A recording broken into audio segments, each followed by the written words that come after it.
Go Figure TV. Revolutionary salute. Revolutionary salute. Like, share, subscribe. Welcome to the House of Revolution. And you know I'm your humble host, the Yao Mean of Revolution. I got some late breaking news the revolutionaries can use. Donald Trump, he's capitulating. He's ceding to Iranian demands. Is this a play? U.S. shoots down Iranian drone. Iran responds. World War III alert. Before we get into that, be sure to wipe your feet. That means hit the like button. You in the House of Revolution. Like, share, subscribe, support the platform, y'all. Well, let's get right into it tonight. Trump, Iran, World War III alert. A U.S. Navy fighter jet took out an Iranian attack drone aggressively approaching an American aircraft carrier, all according to a statement from U.S. Central Command. U.S. fighter jet shoots down unmanned Iranian drone that was approaching USS Abraham Lincoln in Arabian Sea.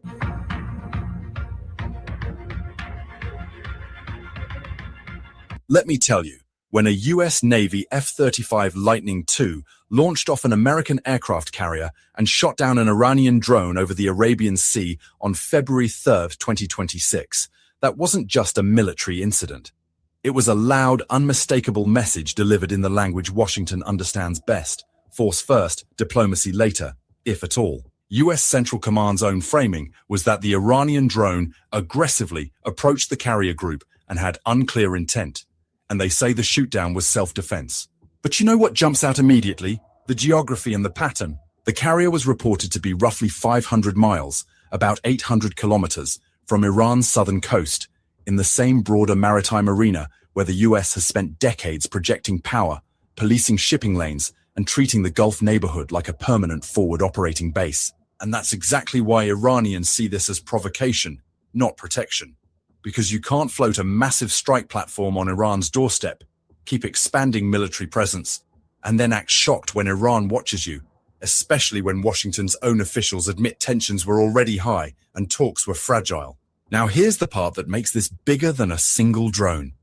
The shootdown happened on the same day as another flashpoint in the Strait of Hormuz, where reports say Iranian fast boats approached a US-flagged tanker and ordered it to stop for boarding, and the tanker accelerated away while escorted by a US warship. In other words, two pressure points, air and sea, lit up almost back-to-back, right in the world's most sensitive energy choke point. And if you've followed this region for any length of time, you already know what this combination does. It spooks markets, it jolts insurers, it hardens negotiating positions, and it creates exactly the kind of crisis atmosphere that can be exploited to sabotage any opening toward de-escalation. That's why, from Tehran's perspective, these episodes are not random. They're part of a long-running doctrine of containment and intimidation, sanctions on the economy, covert pressure in the shadows, and military dominance in the open, designed to keep Iran boxed in and permanently defensive. Before we go any further, do me a favor. Like and share this video so this story breaks out of the usual echo chamber and reaches people who don't hear Iran's side of the reality on the ground. And subscribe if you want more straight, unapologetically honest coverage that isn't filtered through the same dominant narratives every time. Because you and I both know how quickly stories like this get framed in a way that always excuses US escalation and always criminalizes Iranian sovereignty. But wait, there's more to this story that you need to hear. Because the drone shootdown isn't just about a piece of hardware in the sky. It's about who gets to claim normal in a region that has been militarized by outside powers for generations. According to US accounts reported publicly, the drone was identified as a Shahed 139 and was shot down by an F-35C launched from the aircraft carrier USS Abraham Lincoln while the ship transited the Arabian Sea. The US said it tried de-escalation efforts, but still destroyed the drone when it continued to approach. Notice what's missing from the loud headlines. Any shared, neutral investigation, any jointly verified track data, any transparent explanation of what de-escalation actually looked like in practice, any acknowledgement that surveillance and counter-surveillance are routine in tense maritime theaters, especially when a superpower parks a carrier strike group in the wider Gulf area.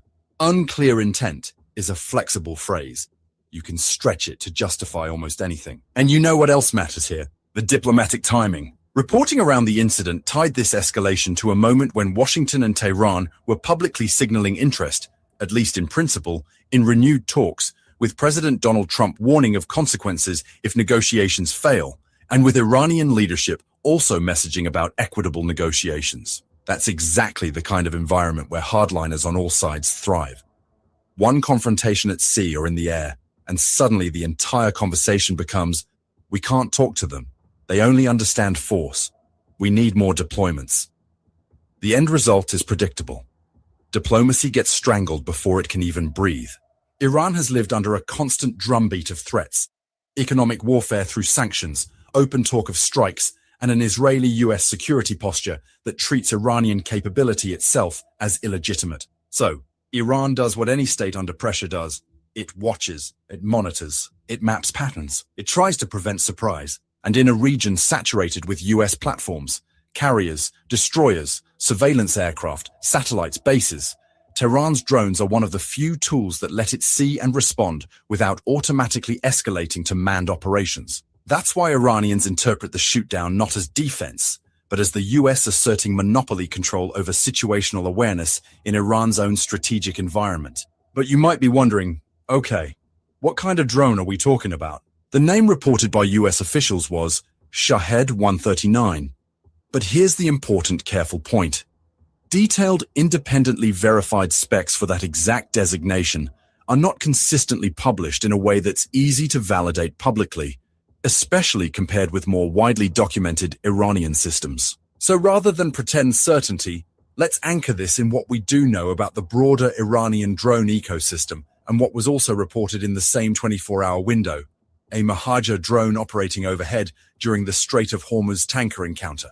The Mohajer family, including models such as the Mohajer 6, is generally associated with intelligence, surveillance, and reconnaissance.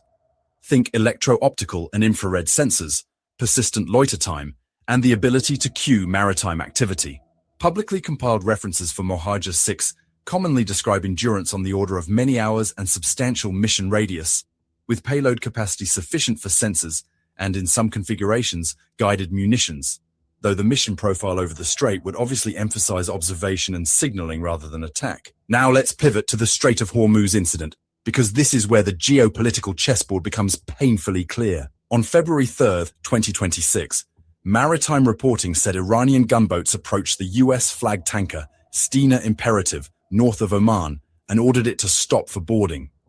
The tanker reportedly increased speed and continued its course, escorted by a US warship. Iranian media, including Iran's Fars news agency, as cited in international reporting, presented a different framing. That a vessel had briefly entered Iranian waters without authorization and departed after warnings. And this is exactly what always happens in contested spaces. Dueling narratives, competing legal interpretations, and a dangerous fog where a single misjudgment can spiral. Here's what's rarely said plainly in mainstream conversation. The Strait of Hormuz is not just international waters. It's a corridor where Iran did seize 2 oil tankers today. While they playing those games, Iran is seizing these type of oil tankers while the U.S. playing dangerously close to their shores. Where sovereignty, security, commerce, and law collide in the tightest space imaginable. Coastal states have territorial seas, commonly understood today as up to 12 nautical miles, and they have legitimate security concerns when foreign military power saturates nearby waters. At the same time, the strait is used for international navigation, and global energy flows run through it. So when the US positions major naval forces in and around that lane, Iran views it as coercive leverage over Iran's economy and strategic oxygen. And when Iran pushes back, through warnings, interceptions, or visible patrols, the US frames it as harassment. You see the asymmetry? One side calls it presence. The other side is told it has no right to resist. Now, I want you to think about the risk mechanics here, because this is not abstract. A fast boat approach combined with overhead drone presence, whether for surveillance or signaling, creates a compressed decision window. Bridge crews, escorts, and command centers are interpreting intent in seconds. A radio call can be misunderstood. A maneuver can look like an attack run. A warning shot can become a lethal exchange. And once shots are fired in the Hormuz environment, the escalation ladder climbs fast. insurance premiums jump, shipping reroutes, oil prices spike, and politicians start using the crisis to justify wider military moves. In fact, reporting around the February 3rd incidents noted oil prices rising after news of the confrontations, because markets know how quickly this region can ignite. So why would the US perceive a reconnaissance drone as a threat? Let me tell you, because carriers are not just ships, they're symbols, floating air bases that embody US dominance. Any approach by an adversary platform, even an unarmed one, is treated as a potential precursor, cueing targeting, probing defenses, testing reactions, collecting electronic signatures. In modern naval warfare, information can be as decisive as missiles. That's why Washington will describe surveillance as aggression whenever it threatens US freedom of maneuver. But from Tehran's side, surveillance is the minimum baseline of self-defense when the most powerful military on Earth is operating near your strategic periphery and openly discussing options. And that brings us to the broader regional picture, especially the US-Israeli axis that Iran argues has destabilized the Middle East through repeated wars, sanctions regimes, and selective outrage over sovereignty. Iran's strategic narrative is consistent. It is resisting a security order built to marginalize it, isolate it economically, and punish it for insisting on independent decision-making. Whether you agree or not, you have to understand that millions across the region see the same pattern. Diplomacy offered with one hand, while pressure is tightened with the other. Rules-based order invoked selectively, and an expectation that Iran should accept permanent vulnerability as the price of peace. That isn't peace, it's submission. Now, what happens next depends on whether adults show up in the room. If Washington genuinely wants de-escalation, it has to stop treating every Iranian surveillance act as a casus belli, while pretending its own carrier aviation is neutral stability. If Iran wants to keep the moral high ground it claims, and it does have a credible sovereignty argument, it will be careful about operational signaling in the tightest corridors, because a single mishap is exactly what hawks want. But here's the bottom line. You and I can't ignore. The structural cause of these incidents is not Iranian mischief. It's the enduring militarization of Iran's neighborhood by an external superpower, and the refusal to accept that regional states have legitimate red lines in their own strategic environment. Thank you for watching. See you next time.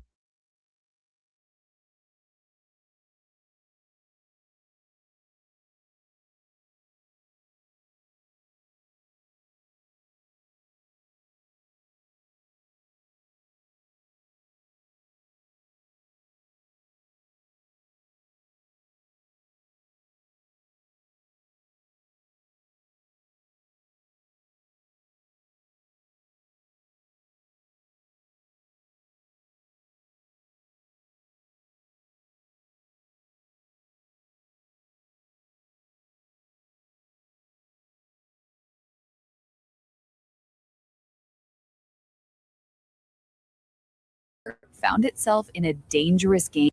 A US-flagged oil tanker found itself in a dangerous game of cat and mouse with Iranian Revolutionary Guard Corps gunboats and even a drone in the mix. The Pentagon says Iranian armed boats threatened a U.S. tanker, but thankfully, U.S. air defenses were able to de-escalate the situation. Destroyer coming to the aid of a U.S.-flagged oil tanker, saying it was being threatened by 2 Iranian ships and drone in the Strait of Hormuz. The Strait of Hormuz is one of those places on the map that looks like a simple blue pinch point, until you realize it's basically a global pressure valve.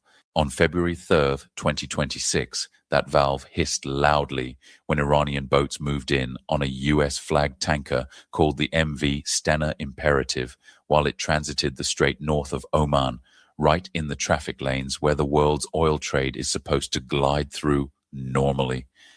Maritime security reporting and later U.S. statements describe Iranian craft closing fast, issuing radio challenges, and ordering the tanker to stop and prepare for boarding. Can you imagine the tension on that bridge? Watching armed boats fan out on the water, hearing the radio crackle, knowing one wrong decision could pull navies into a headline-making spiral. And here's the part that makes this more than a random maritime scare. Stena Imperative isn't just a tanker. It's tied into Washington's military logistics ecosystem in a way most people never think about, and Tehran definitely does. The ship is associated with the U.S.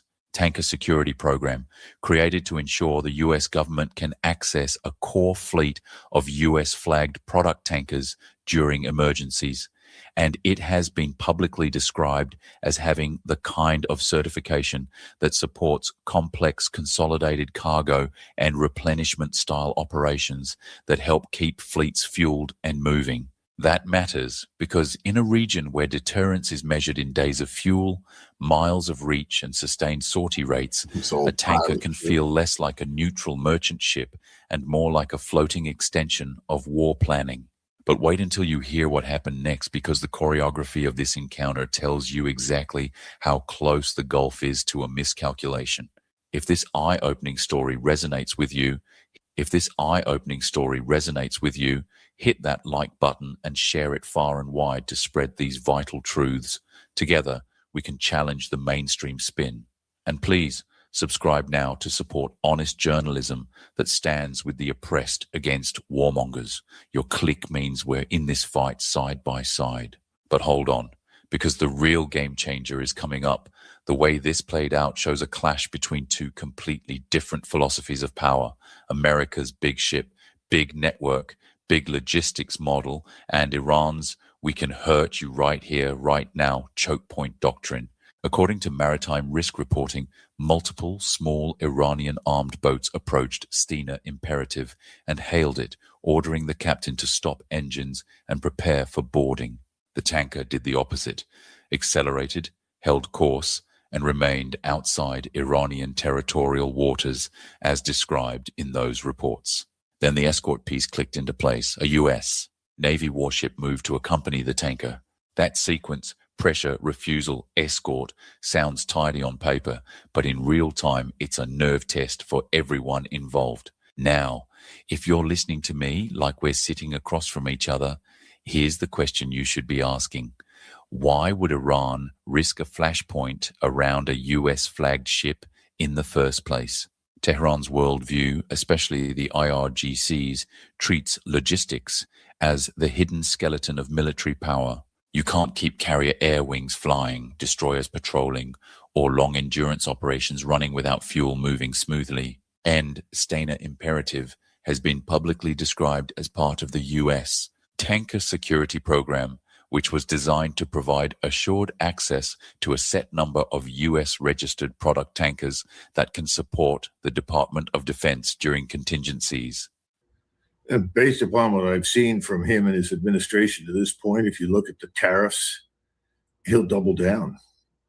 He'll reinforce failure. Well, the last 300 or 400 missile strikes haven't done the job. I want another 500 missile strikes. If they don't do the job, then we'll have to have more missile strikes. The problem is, I think we have about 2 weeks worth of missiles. Yeah, that's what I was about to ask. In every category. We don't have to go through those separate categories. And this goes back to something else that I've said repeatedly to people. They all look at me and say, no, you know what you're talking about. Remember, we're an aerospace and maritime power. Wherever we go, our presence there is temporary.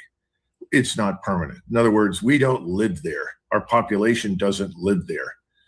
Now, what does that mean? That means that if you fight a war against a continental power, and that includes Iran or Russia or China or others that live on the Eurasian continent, they have the advantage in many respects of almost limitless depth strategically. In other words, not only in size, but in the numbers of things that they can produce and hurl at you. So I think we're at risk of running out of missiles and capabilities sooner than the Iranians will. Now, that doesn't mean the Iranians will walk away as major winners in this contest. I don't think there will be any winners in this contest, least of all us, because I think the consequences here at home economically will be profound. So then we come to your question, which is, we started this war, contrary to what anybody will tell the American public. And I'm sure Mr. Pompeo will be out there as his masters dictate that he go out and say that we were attacked by the evil Iranians, that Iran is the menace to the world, and we have to finish the job. The question is, will Americans buy that argument? I'm skeptical. I think right now Americans are very, very upset and discontented. That's not conspiracy. That's literally the point of the program: readiness, access, and resilience. And the ship itself has a trackable public footprint. Vessel databases list Stena Imperative as built in 2016 and operating as a US-flagged medium-range tanker. Trade and maritime reporting around it have highlighted that it's been involved in US-linked fuel missions and training evolutions in the Pacific, including operations around Japan. There were widely circulated reports in 2025 describing it conducting qualification training with Japan's maritime forces and completing a consolidated cargo replenishment style evolution that led to console certification. Exactly the kind of operational stamp that says this ship and crew can execute complex fueling tasks under demanding conditions. So, when Iran looks at this vessel, it doesn't see a random commercial name on a hull. It sees a capability node. This is where it gets really intense because the February 3 incident didn't happen in a vacuum. The same day, US reporting described a separate confrontation involving an Iranian drone near a US aircraft carrier operating in the region. Merge that together, and the message becomes clearer. Tehran is signaling, we see your surveillance, we see your posture, and we can apply pressure on the sea lanes you rely on. From Iran's perspective, this isn't aggression for fun. It's deterrence theater designed to force Washington to picture the price tag of escalation in something more tangible than speeches: delays, insurance spikes, rerouted shipping, jittery allies, and the real possibility of a crisis that grows faster than diplomats can slow it down. Now let's talk about the Iranian boats, because this is where a lot of Western coverage gets lazy and calls them gunboats, like they're background props. The IRGC Navy's fast craft culture is built around speed, intimidation, and numbers. These aren't meant to trade punches with a destroyer in a clean, symmetrical fight. They're meant to create confusion, compress decision time, and force a larger navy to either overreact or hesitate. Reports about the Hormuz encounter described multiple small boats, armed at least with heavy machine guns, pushing close enough to issue threats of boarding. And US statements about the incident referenced IRGC boats approaching at high speed, accompanied by an Iranian Mohajer drone, meaning there was likely an overhead eye in the sky, helping with coordination, filming, and psychological pressure. And yes, those speed claims aren't just hype. Some IRGC fast attack style craft are publicly known to be capable of very high speeds, and the broader concept is swarm tactics. Multiple small platforms approaching from different angles to overload attention and complicate defensive geometry. Even when no shots are fired, the tactic works because it forces the other side into constant calculation. Which boat is posturing? Which one is actually moving into a boarding position? Is that drone just watching or cueing the next move?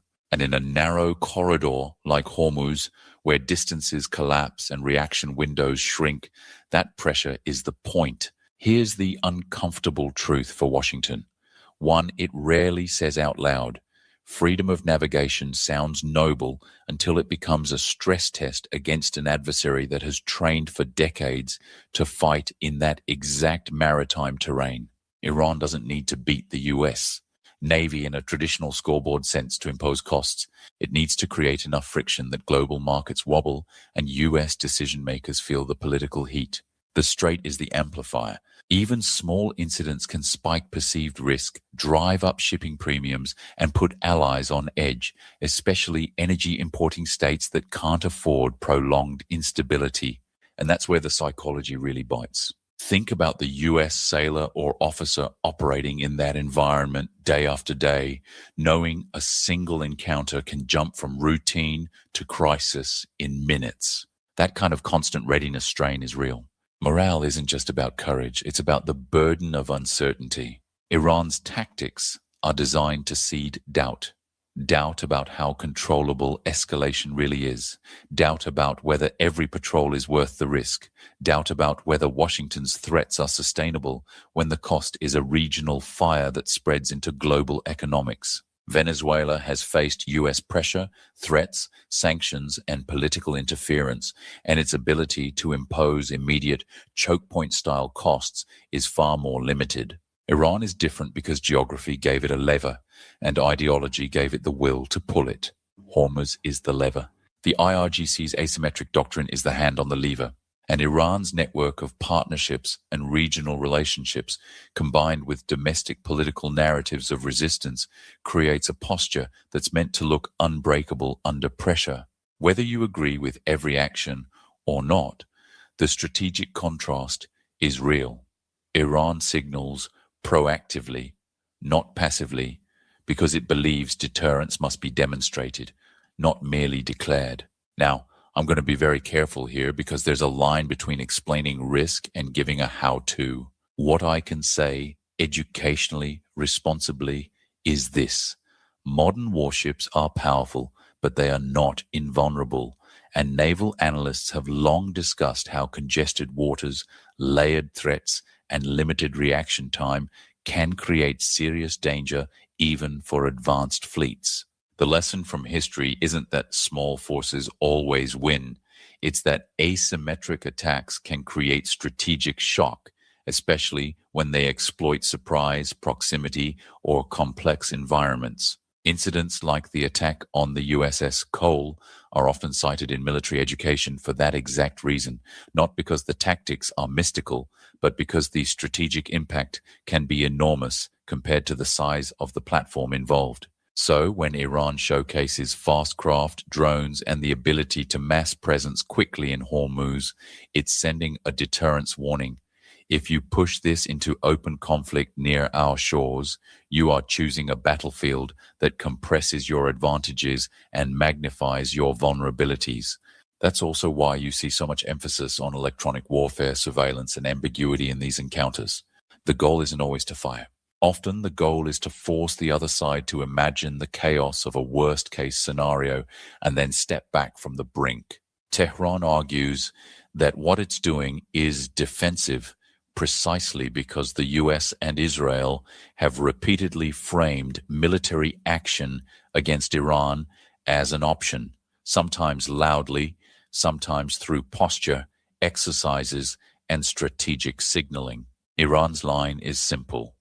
You talk about strikes, we show you the costs. In that framing, Stena Imperative isn't a civilian victim. It's a symbol of the machine that sustains coercion in the region. That doesn't mean every risk taken at sea is wise, and it doesn't mean accidents can't happen. But it does explain why Iran keeps returning to Hormuz as the stage for its message. So, what should you take away from February 3rd, 2026? First, the incident was real enough to generate multi-source reporting.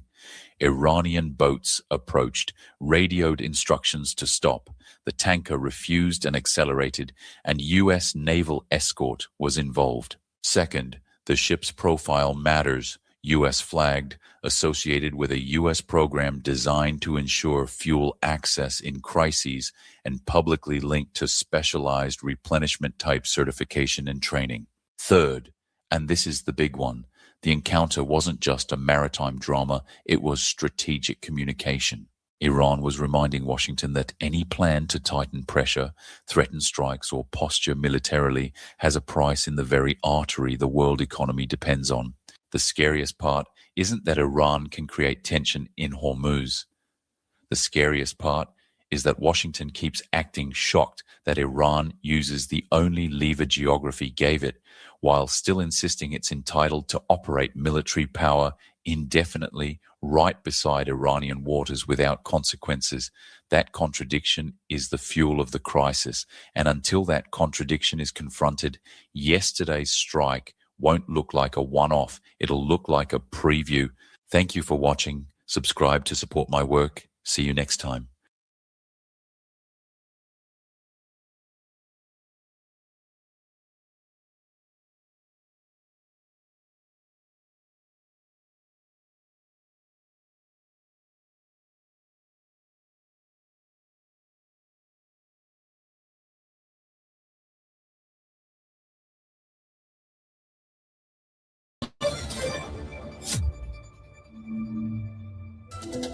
There's some breaking developments coming in right this minute from Iran. The Islamic Revolutionary Guard Corps Navy has seized 2 oil tankers and their foreign crew members as per the latest coming in.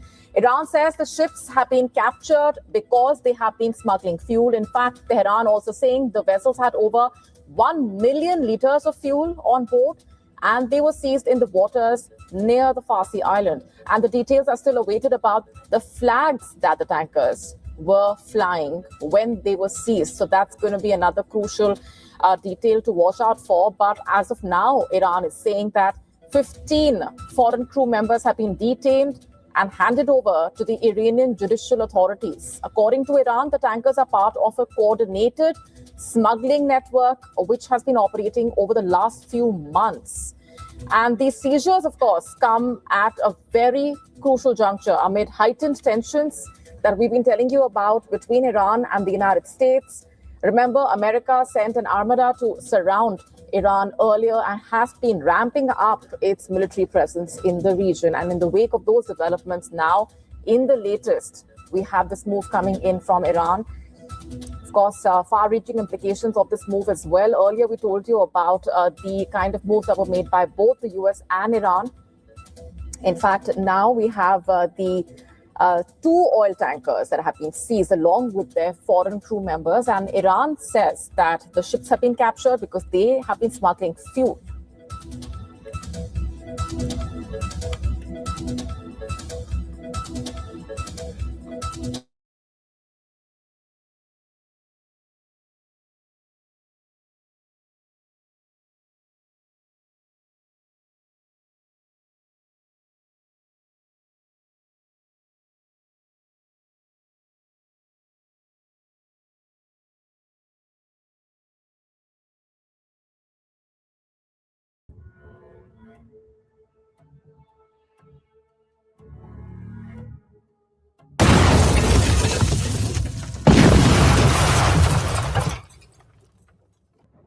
Mysterious objects are moving beneath Iranian waters.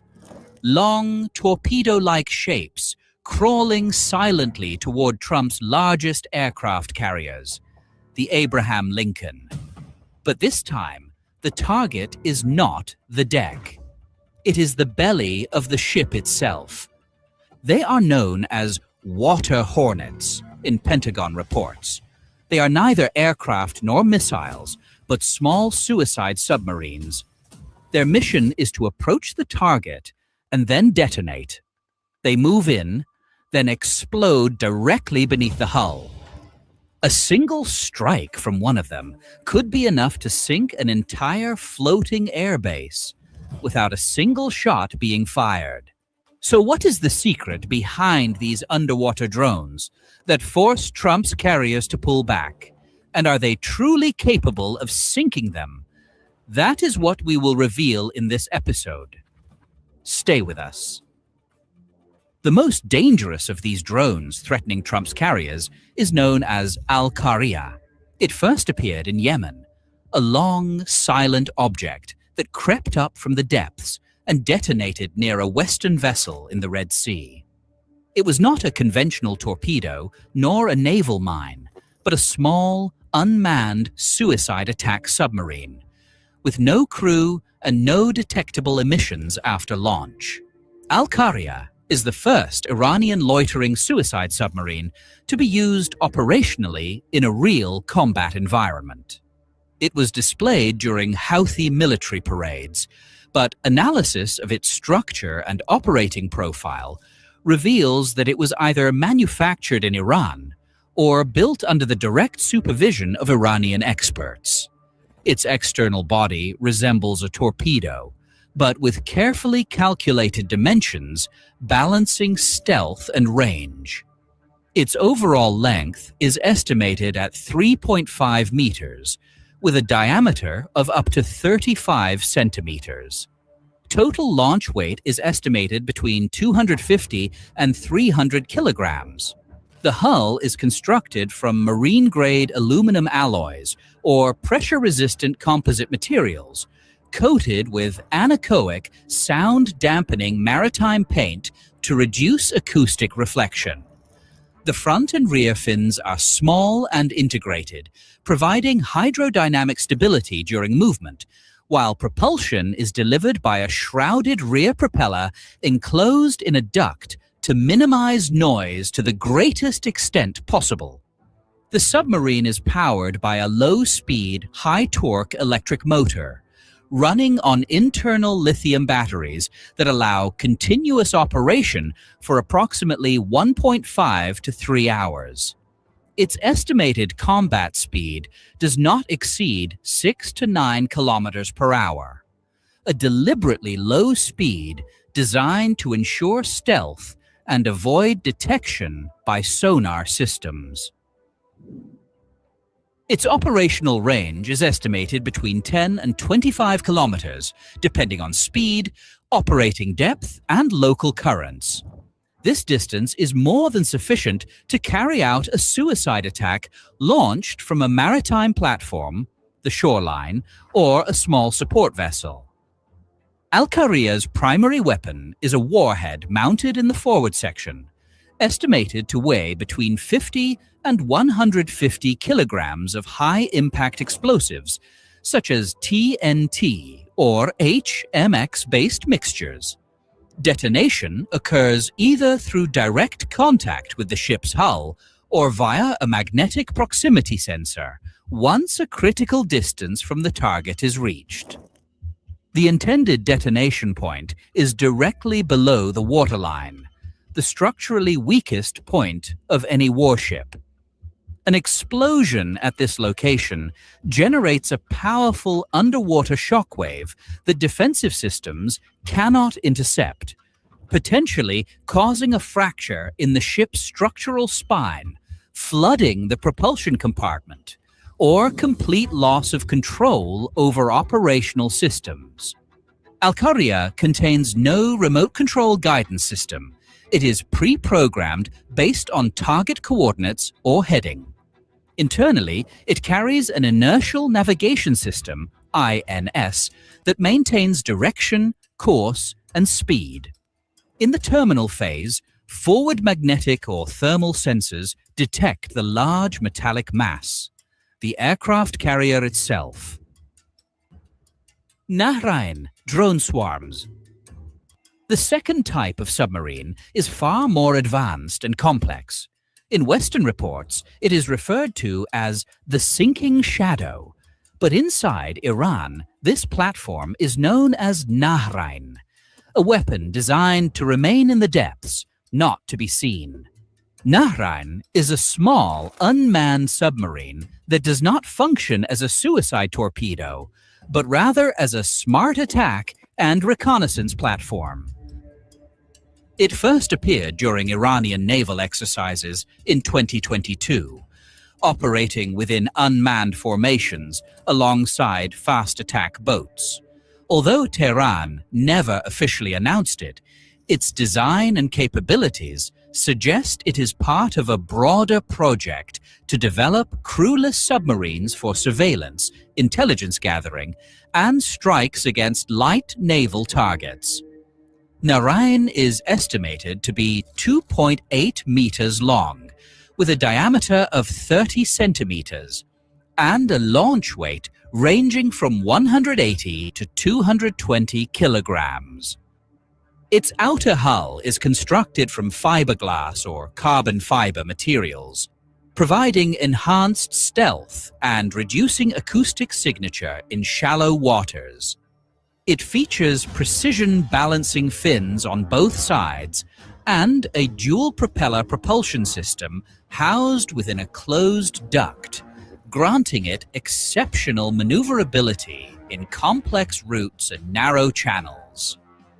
The submarine relies on a silent electric motor powered by lithium polymer batteries, delivering an estimated speed of up to 10 kilometers per hour and an underwater operational range between 15 and 40 kilometers, depending on payload and operating speed.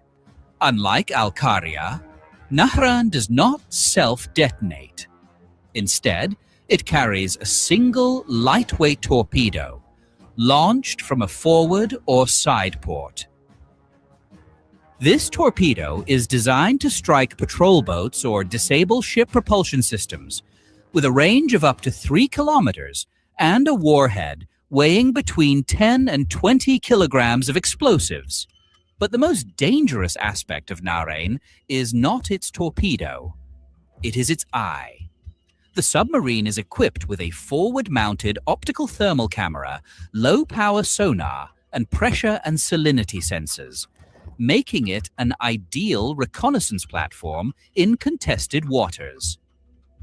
And here lies the nightmare that haunts the United States, that the USS Abraham Lincoln, a carrier worth $13 billion, could be completely disabled by a weapon that costs just $30,000. A comparison that humiliates the very logic of deterrence. That is why, when Iranian unmanned submarines appeared in Yemen, the American response was not a show of force, but a cautious step backward. Not out of fear of a battle above the water, but of an ambush beneath it. And now, the question goes to you, dear viewer. Do you believe U.S. aircraft carriers can survive attacks from these low-cost Iranian drone submarines? Let us know in the comments.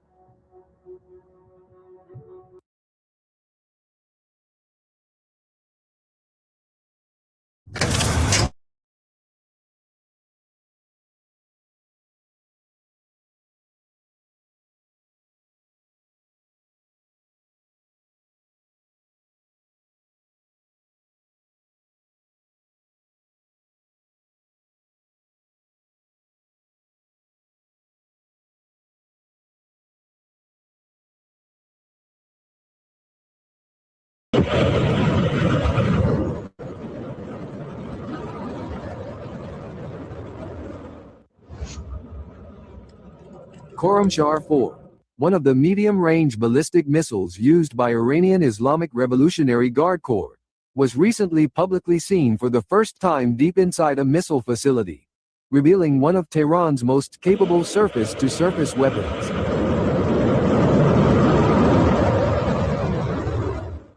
Chief of Staff of the Iranian Armed Forces, Major General Abdolrahim Mousavi, inspected an underground missile base belonging to IRGC in early February. Several analysts believe Iran will deploy its highly destructive fourth-generation missile, Khorramshahr-4, amid ongoing regional tensions. With a 1,500 to 1,800 kilograms warhead, it is considered one of the heaviest warheads available on Iranian missiles, rendering any infrastructure and military targets of the attackers throughout the region will be completely destroyed, beyond repair.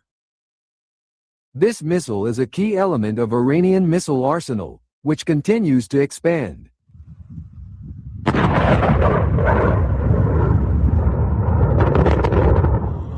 This missile uses hypergolic fuel, which allows it to remain fully charged and launch within a short time.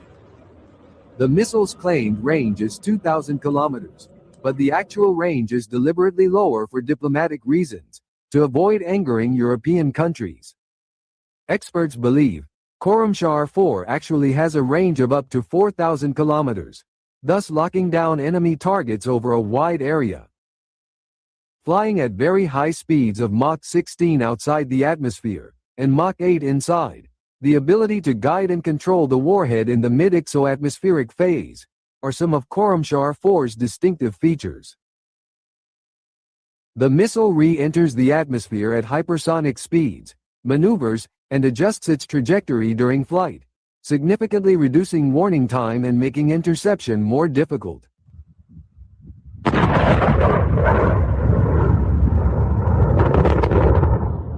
Another terrifying aspect of this advanced missile is that it can carry between 26 and 80 small rockets, which are released upon reaching the target. These rockets will scatter, especially over large targets such as military bases.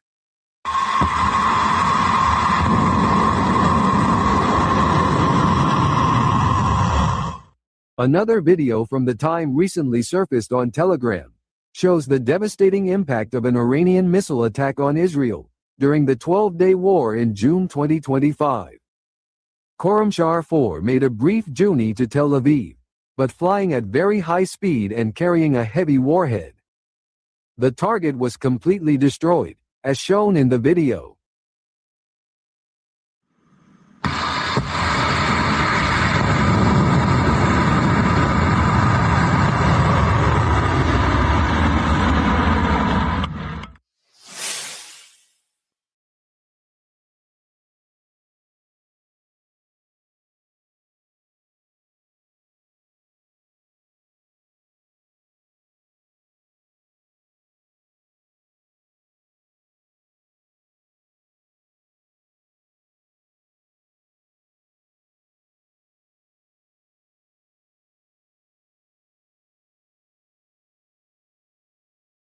Right now, Iranian spy drones are monitoring the waters of the Arabian Sea.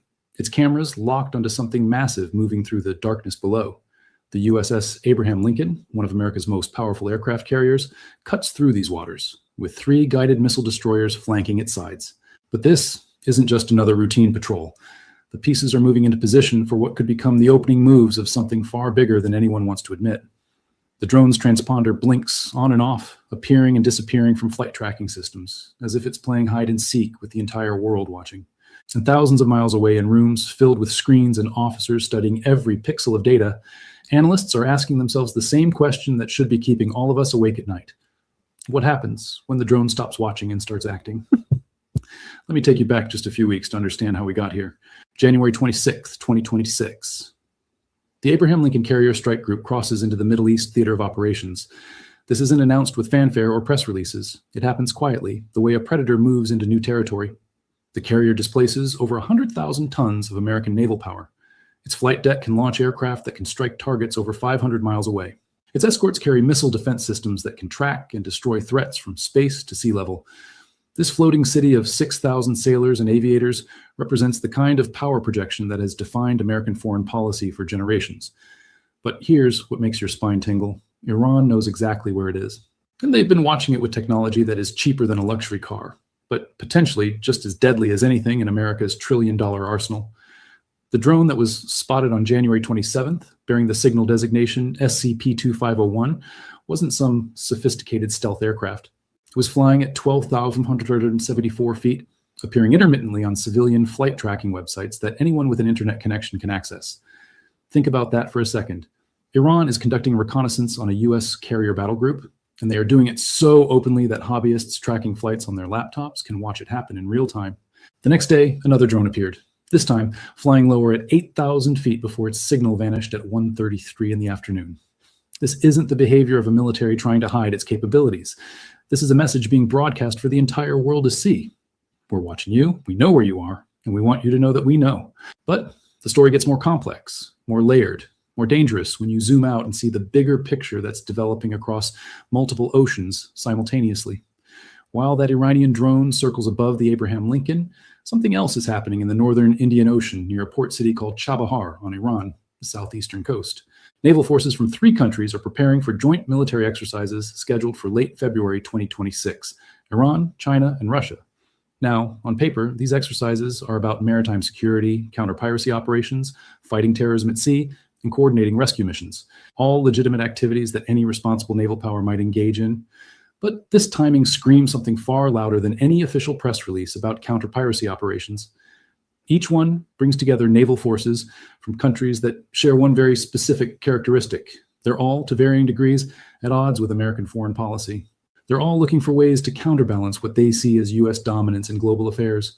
And they're all watching very carefully as the current crisis between Washington and Tehran escalates from threats to deployments to potentially something none of us wants to contemplate. Let me paint you a picture of what these exercises actually look like on the water. Iranian Navy vessels are sailing alongside ships from the Islamic Revolutionary Guard Corps Navy, that's the IRGC, the same organization that controls much of Iran's asymmetric warfare capabilities, including their drone programs. Chinese destroyers and replenishment ships, part of their ongoing anti-piracy mission in the Gulf of Aden, are conveniently available for joint operations. Russian corvettes and fleet oilers that are, not coincidentally, right in America's geopolitical backyard. These aren't small boats. These are warships equipped with missiles, torpedoes, electronic warfare systems, and in Iran's case, something that's becoming their signature weapon, drones. Now, here's where the story takes a turn that should make anyone paying attention sit up straighter. Just 2 weeks before these exercises were announced for late February, a different set of naval drills took place off the coast of South Africa. The Will for Peace 2026 exercise, led by China and hosted at Simonstown Naval Base. This was supposed to include forces from 11 BRICS nations. Chinese destroyers crossed the Indian Ocean, and Iranian vessels made the journey south. But at the last minute, something happened that reveals just how much pressure is being applied behind the scenes. Iran was asked to accept observer status only.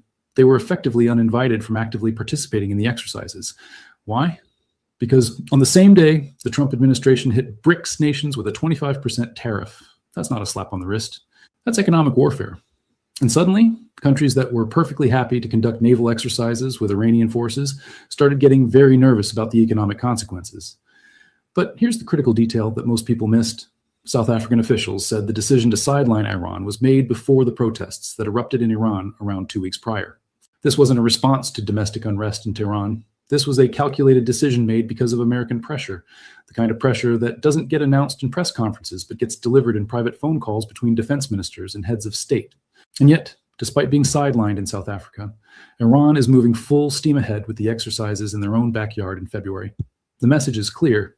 You can pressure our partners in the South Atlantic, but in our own neighborhood, in the Persian Gulf, the Indian Ocean, and the Strait of Hormuz, we make the rules. Speaking of the Strait of Hormuz, we need to talk about what Iran has positioned there right now. A vessel called the Shahid Bagheri. Iran calls it their first aircraft carrier.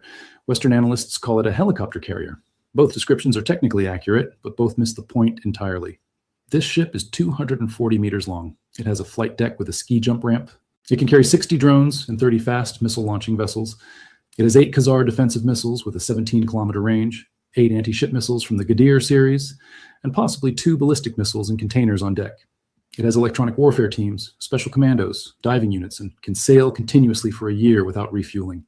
Let that sink in for a moment. Satellite imagery from January 27th shows this ship anchored about 5 kilometers south of Bandar Abbas port, right at the mouth of the Persian Gulf. It's not hiding. It's sitting there in plain view, a floating message to the American carrier group operating a few hundred miles away. And here's what makes this particularly dangerous. Military analysts, including Cameron Chell, the CEO of Canadian drone manufacturer Dragonfly, have been sounding alarm bells about what Iran's drone capabilities actually mean in practical terms. Iran's drone technology is worth tens of millions of dollars, which sounds expensive until you compare it to what it's designed to attack. The USS Abraham Lincoln costs about $13 billion to build. Each of its escort destroyers costs nearly $2 billion. The aircraft on its deck represent billions more. And Iran has figured out how to threaten all of that with drones that cost, in some cases, less than a luxury car. The specific threat is something called a saturation attack. Imagine hundreds of drones launched in a very short time window, all converging on the same target from multiple directions. Each drone is simple, unsophisticated, basically a flying bomb with just enough guidance to reach its target. They're not stealthy. Modern defense systems can shoot them down relatively easily. 1 drone, 10 drones, even 50 drones. The Abraham Lincoln's battle group could handle that without breaking a sweat. But what happens when it's 200 drones? What happens when the sheer numbers designed specifically to overwhelm the mathematical capacity of the defense systems to track and engage that many targets simultaneously? Here's the brutal economics of the situation. A single SM-2 or SM-6 interceptor missile costs between $2 million and $4 million. An Iranian Shahed drone, the type they've been producing by the thousands and sending to Russia for use in Ukraine, costs somewhere between $20,000 and $50,000 to manufacture. Do the math on that exchange rate. Iran can build dozens of drones for the cost of a single American interceptor. Regular people call it being bled dry, one cheap shot at a time. Iran launches 100 drones that cost them $5 million total. The Abraham Lincoln responds. Radar systems light up. SM-2 missiles launch from vertical launch systems. Close-in weapon systems fire. Electronic warfare attempts to jam the guidance systems. More money, more resources, more systems taxed to their operational limits. And Iran still has thousands of drones in inventory. Cameron Chell explained it in terms that should terrify anyone who understands maritime warfare. Aircraft carriers are relatively easy targets for low-cost drone systems when deployed in sufficient numbers. The Abraham Lincoln can move at over 25 knots, which is fast for a ship of its size, but it's not fast enough to simply outrun a coordinated drone swarm.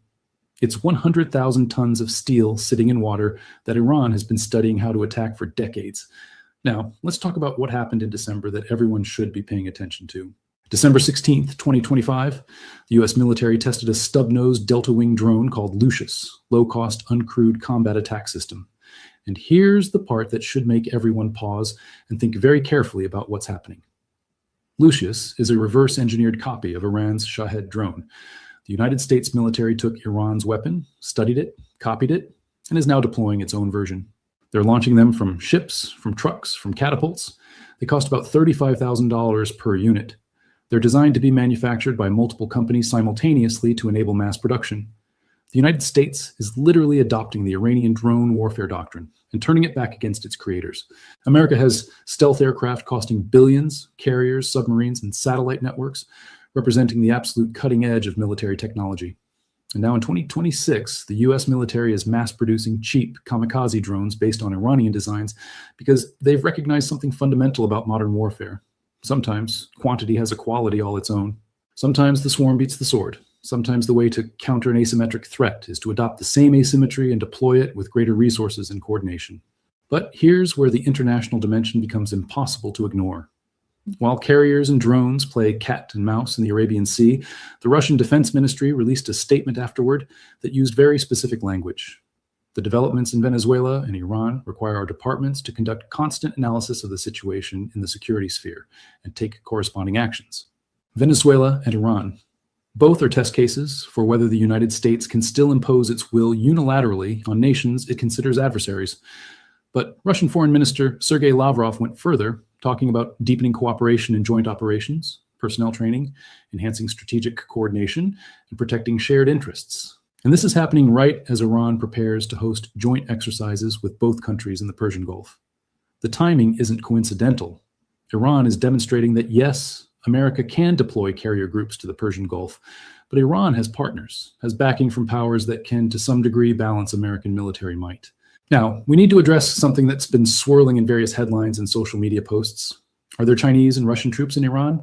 The reality is more nuanced than simple yes or no answers. There are naval forces from China and Russia that regularly operate in waters near Iran. The nature of military alliances has changed. You don't need boots on the ground. You need the uncertainty in an adversary's mind about what a strike on one partner might trigger from the others. Iranian Admiral Shahram Irani, the Iranian Navy chief, dispatched 2 flotillas towards South Africa in December for the exercises there, the 103rd and 104th flotillas. One was meant to participate in exercises, the other to escort commercial shipping. These forces include corvettes like the Iris Nahid and expeditionary sea bases like the Iris Shahid Madavi. These aren't coastal patrol boats. They can operate in international waters with the same freedom of navigation that Western navies have claimed as their exclusive right for generations. Meanwhile, Russian corvettes like the RFS Stoiky sailed for months from the Baltic Fleet, passing through European waters, where they were shadowed by NATO vessels, including the British Royal Navy, making the long journey to African waters and then positioning to participate in operations near the Middle East. Chinese destroyers from their 48th Naval Escort Task Force are conveniently positioned to participate in exercises with Iranian forces. The South African exercises revealed something else important. The Democratic Alliance Party, part of South Africa's ruling coalition, issued a statement criticizing the drills. They specifically took issue with China leading the exercise, while that country conducts large-scale military exercises, rehearsing a possible invasion of Taiwan. They objected to Russian and Iranian participation, noting that both are heavily sanctioned countries involved in active conflicts. The fact that this criticism came from within the South African government itself shows the tensions created when economic interests and BRICS membership collide with political and military alliances that make Western powers nervous. Back in the waters near Iran, the situation continues to escalate in ways that are visible to anyone watching carefully.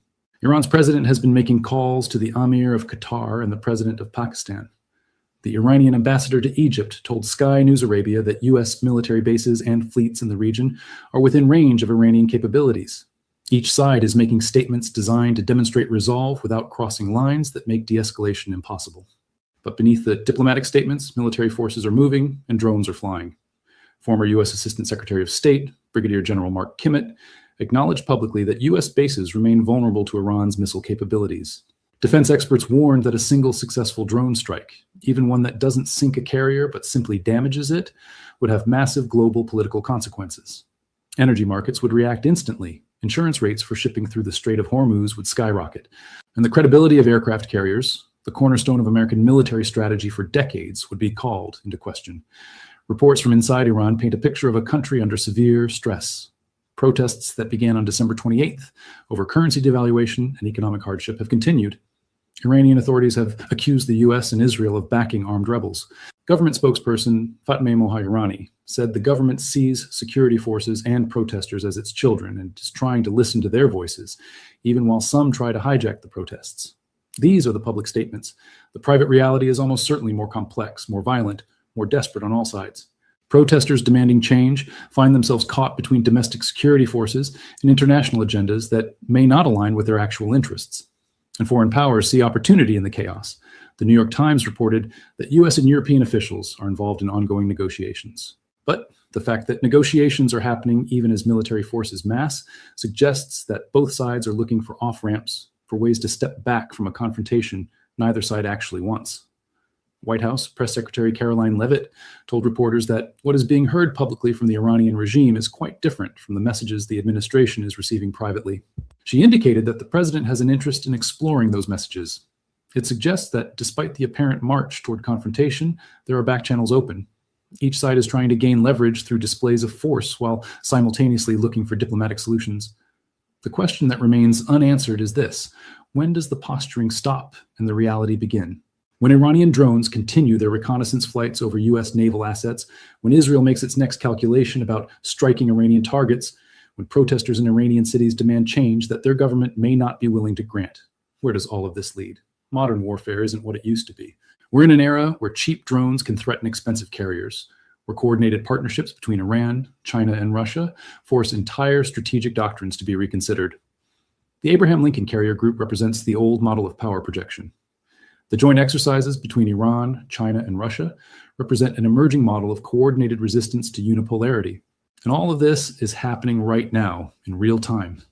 Too many variables, too many actors, too many unpredictable factors. We're moving away from a world where American military and economic power could enforce a rough order through the credible threat of overwhelming force. That system is under stress in ways that haven't been seen since the Cold War. Iran tests how far it can push with drone technology and regional partnerships. America tests whether it can still compel behavior change through military deployments and economic coercion. China and Russia test whether this is the moment to challenge American dominance in yet another theater. And all of them are making calculations based on assumptions that might be wrong. What happens when that drone stops circling and picks a direction? And when that moment comes, when decisions have to be made in seconds rather than through weeks of diplomatic negotiation, will the people making those decisions have the wisdom to step back from choices that can't be undone? Because that's what worries the analysts studying those screens right now. Not that someone wants war, but all of these threats and counter threats have created a momentum toward conflict that nobody actually wanted, but everyone feels powerless to stop. If this breakdown helped you understand what's really unfolding in the Persian Gulf, share it with someone who needs to see beyond the headlines.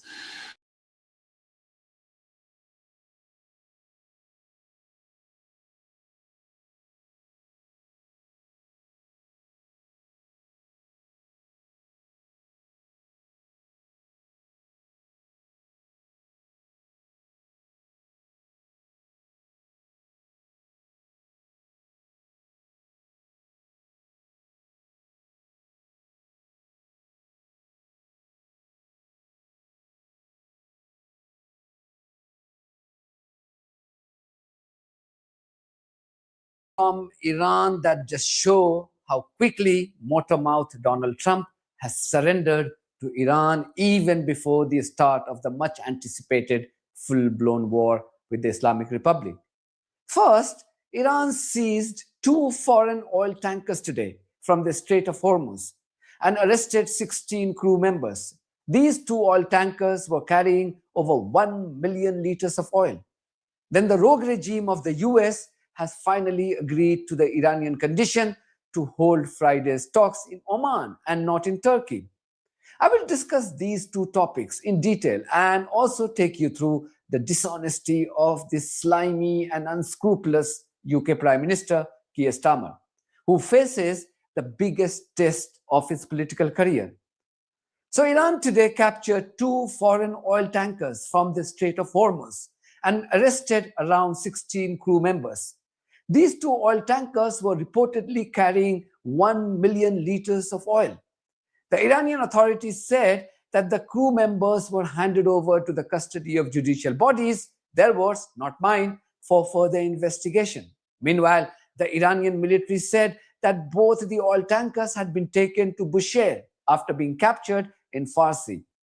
Listen to this IRGC commander.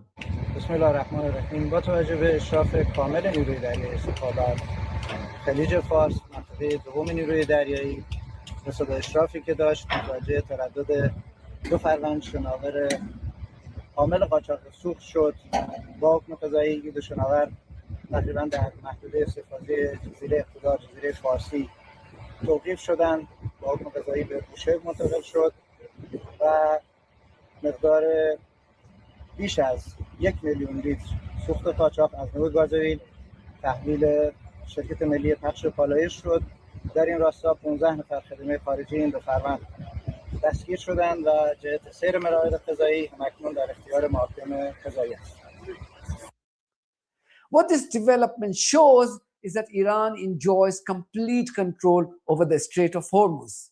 Iran is essentially trying to send a message to its enemies about its capabilities and what the country can do to global trade if Trump foolishly starts an illegal war with Tehran. As I said earlier, the Strait of Hormuz is a lifeline for Europe for its liquefied natural gas or LNG needs and oil supply to wider Asia. These countries that US invaded in the past are also no match to Iran's geographical size. So good luck to Trump if he thinks attacking Iran would be a good idea. Although the ground reality suggests that Trump is already having a second thought about his warmongering ideas. Yesterday, Iran said that it wasn't prepared to hold talks with the US in Turkey, and instead it would want these talks to be held in Oman. The Islamic regime also made it clear that its ballistic missile program should be off the agenda of these talks. The initial reaction from the Trump administration was that it would not agree to such a last-minute change in venue.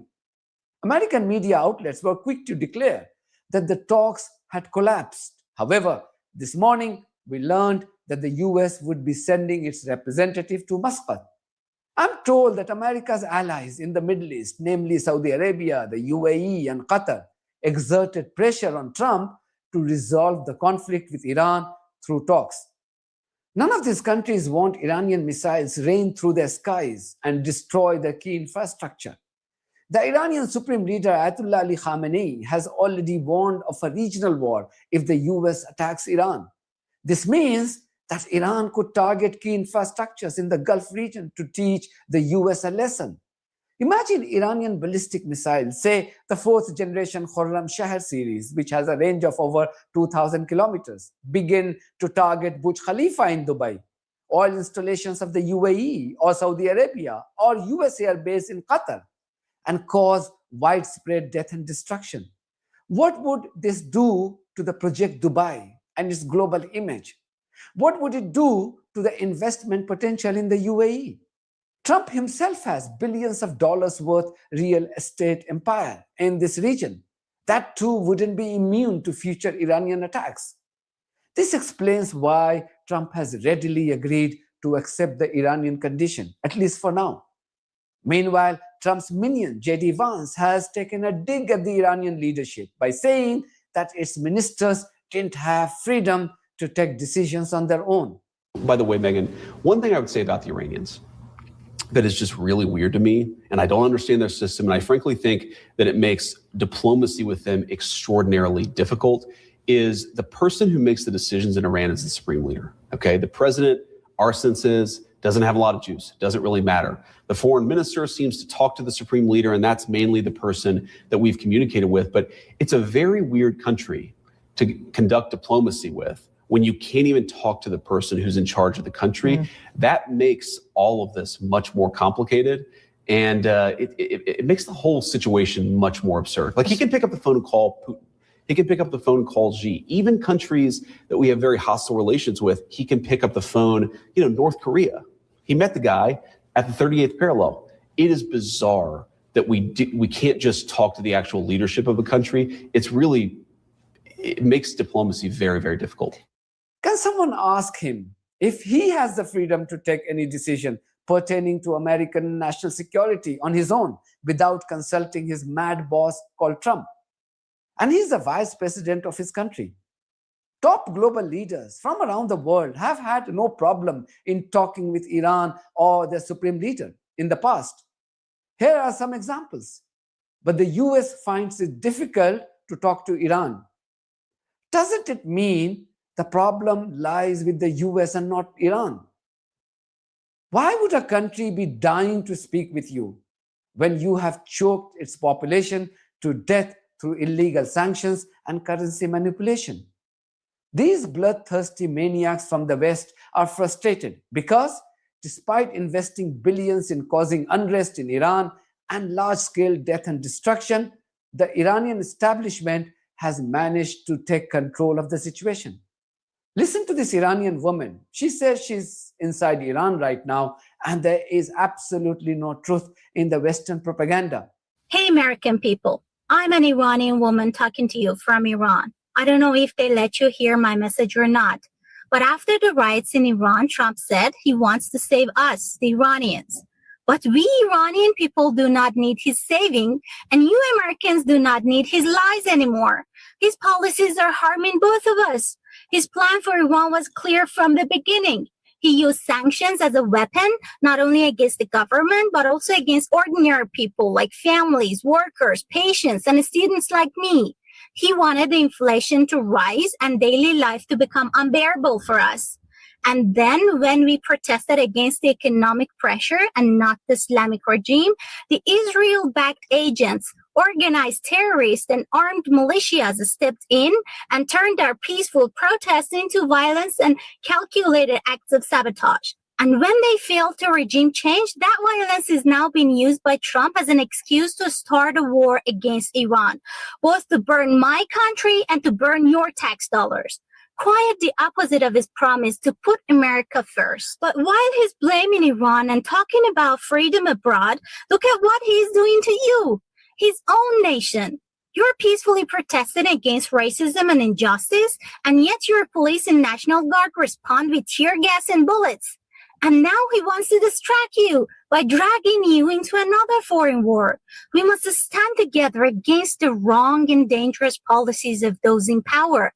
You must not allow Trump to attack Iran, because if he does, my country will be damaged and your people will be buried. It's not a win-lose situation, only loss on both sides. I know you want no more wars. I know how many American families have already paid the price of war. You have sent your loved ones to fight in countries far from home. And I tell you that the war with Iran will not be as easy as kidnapping the Venezuela's president.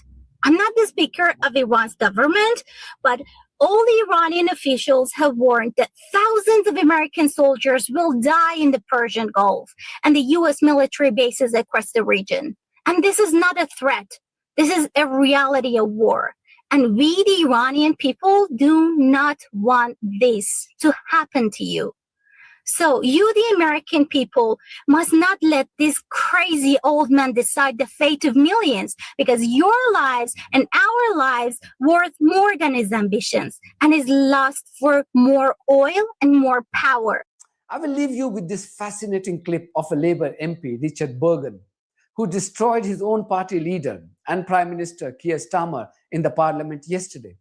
MPs were discussing fresh revelations involving Peter Mandelson, who Starmer had appointed as the UK ambassador to the US despite his dodgy past. Richard Burgon says Starmer did this to reward him for successfully removing Jeremy Corbyn as the leader of the Labour Party with incredibly baseless allegations of anti-Semitism. Let's not forget that had these corrupt politicians, also known as Israeli assets, such as Mandelson or Starmer, not launched their dirty campaign against Corbyn, Corbyn would have been the UK Prime Minister today. Watch this clip of Richard Burgon.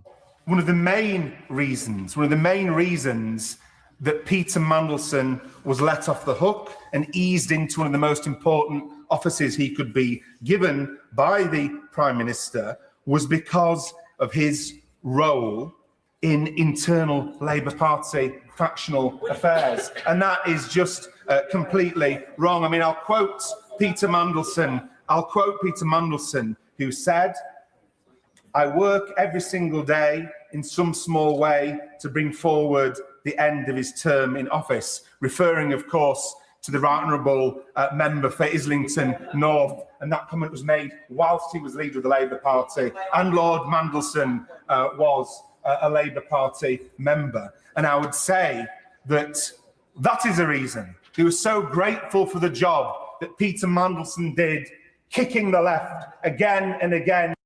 You can watch his full speech on our YouTube channel. Link is here. That's it from me. Thank you very much for your support of this platform and our journalism. If you haven't subscribed to my channel, please do so, because that's one of the many ways you can support independent.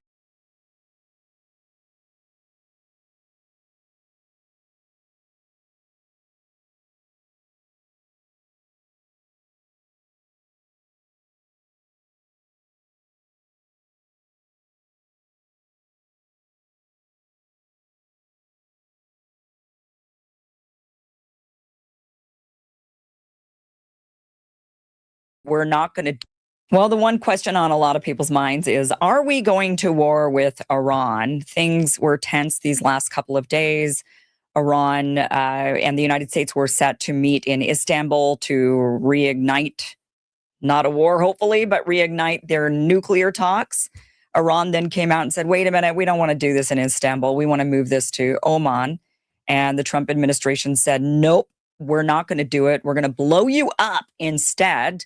But luckily, the Trump administration caved and they came to their senses and they decided to move the talks to Oman instead of starting a war with Iran. But Donald Trump still says the supreme leader of Iran should be worried. Should the supreme leader in Iran be worried right now?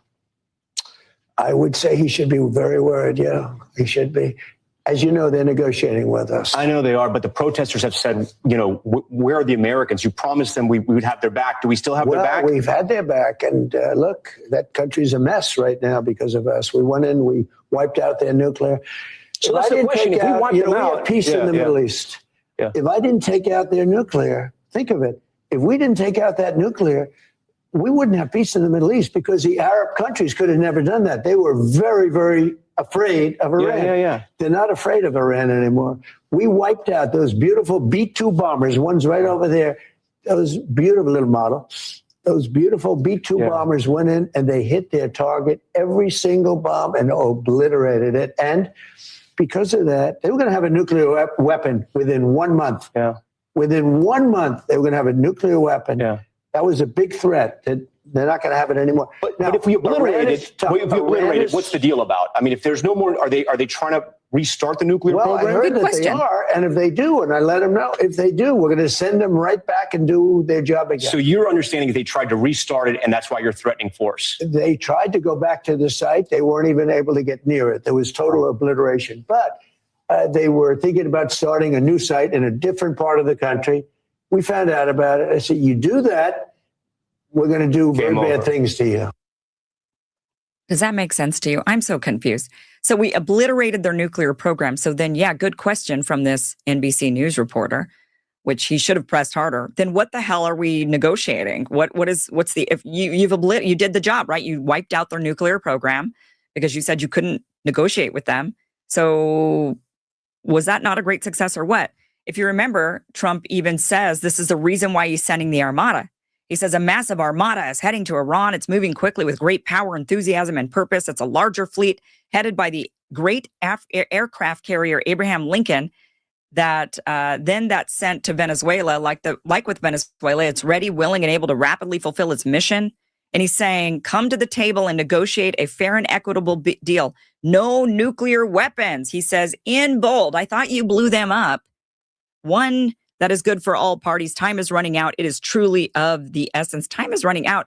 So, are they still weeks away from making a nuclear weapon or not? I don't understand what exactly is happening here. So I'm very confused on this.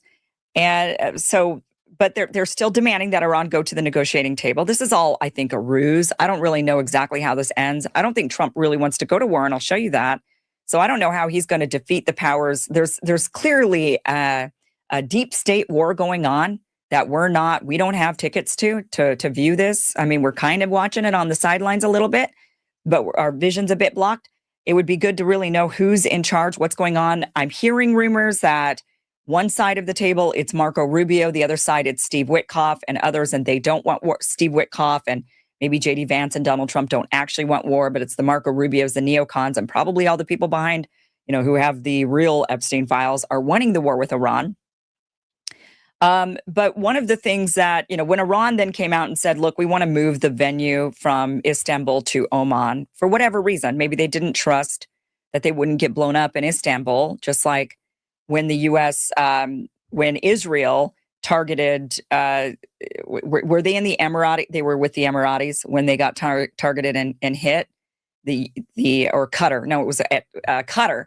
They were in Qatar and they got blown up. And so they're worried. So I mean, I would think maybe I don't know. I mean, I'm trying to put that one together in my mind. I'm like, well, how's Oman safer? But maybe Istanbul, they're thinking, well, you'll really get us there because that's kind of your territory. So I don't really know. Maybe they don't trust the Turks. But during this whole squabble of the U.S. saying, look, we don't want to move the venue, and Iran saying, we want to move the venue, we then shoot down one of their drones. So we've got this large armada there, right? So we're posturing against them very clearly for war. We're getting it ready for war. And we also shoot down one of their drones as like a warning shot. Today, I did speak with folks over at the Pentagon this morning who said that CENTCOM acted both appropriately and necessarily to protect our U.S. personnel and equipment in the region. So CENTCOM did make the decision to shoot down that Iranian drone. It was unmanned. It was acting aggressively towards our USS Lincoln, which we know that aircraft carrier is in the region at the direction of President Trump.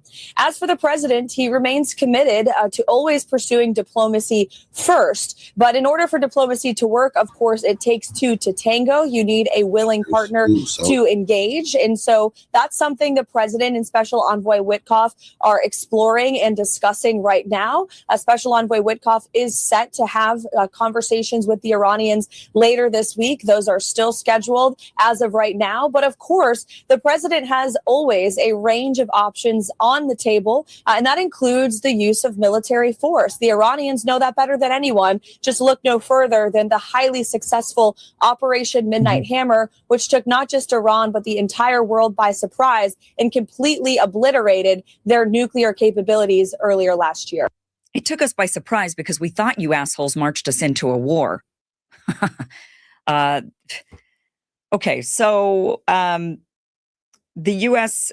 does this, right? We send an armada. We strike an unmanned drone. It's unmanned, so it's not, it's kind of like a fake threat, right? And the U.S. then caves. The Trump administration caves to Iran and says, "Okay, fine, we'll move the talks to Oman." So that's where they're going to be happening now. Reports are coming in from. This is from. Where is this? This is from the Times of Israel, I believe. And they're reporting that it's really the Israelis who want to strike. The president is just not there, the official says. They were speaking to a U.S. official.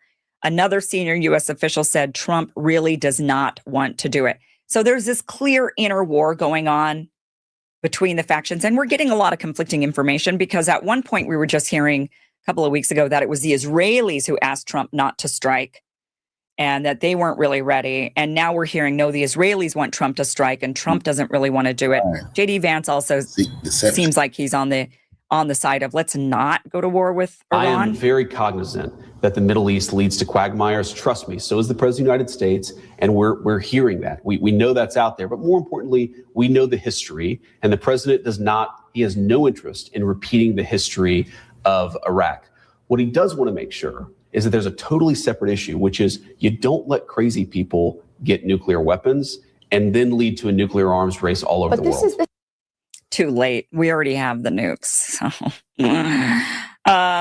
Just this one we've already played for you in the past, but I just want to remind you because I think this is where the deep state or do you want to call them the deep state? I'm not really sure, but like the Rubios of the world, the neocons, this is where we're seeing the fighting happen, because you've got Marco Rubio, and Lindsey Graham and those guys itching for war with Iran. Rubio trying to justify it to Congress by saying, yeah, but Iran can strike and kill American troops, who, by the way, are sitting on ships right around Iran and bases around Iran, not over here in the United States. But he's sitting there saying, yeah, but Iran could kill our American citizens. On the issue of our presence in the region, here's the baseline I want to set for everybody. The baseline is this. We have 30 to 40,000 American troops stationed across 8 or 9 facilities in that region. All are within the reach. Theoretically, not theoretically, in reality, all are within the reach of an array of thousands of Iranian one-way UAVs and Iranian short-term ballistic missiles, short-range ballistic missiles that threaten our troop presence. We have to have enough force and power in the region, just on a baseline, to defend against that possibility. That at some point, as a result of something, the Iranian regime decides to strike at our troop presence in the region. The president always reserves the preemptive defense. So he's saying, we need more troops to protect our troops. That's what we need, more troops to protect our troops. Why don't we just all go over there? How about we just settle in the region, every American, and then that way, is it all protected? I don't understand this.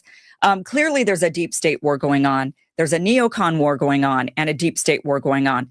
And the question is, who's going to win out? Will the deep state win?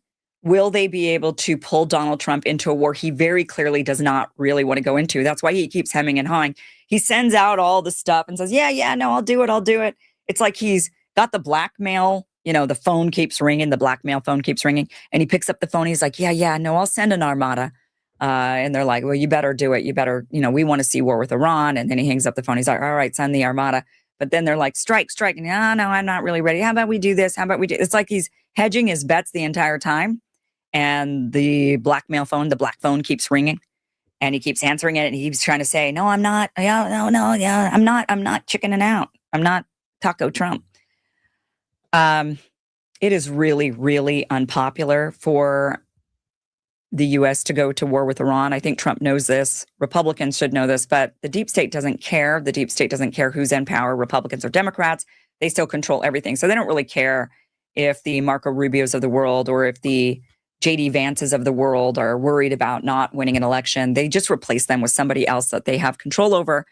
But a Quinnipiac poll showed that 7 out of 10 voters do not want the United States to take military action against Iran.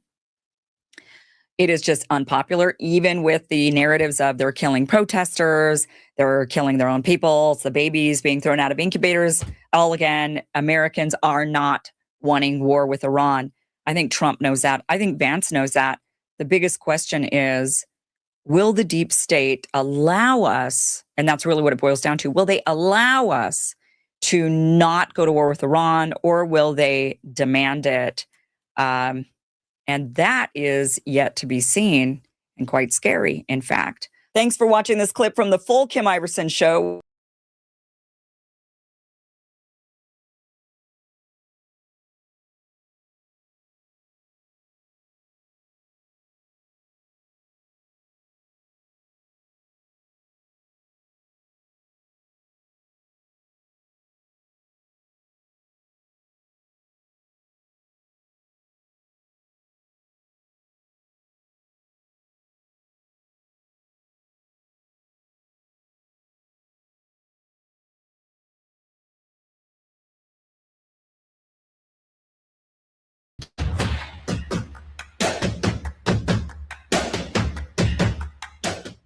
Hello, it's your friend CJ Werleman, and in this episode, we'll look at China's vow to counter American and Israeli aggression around the world.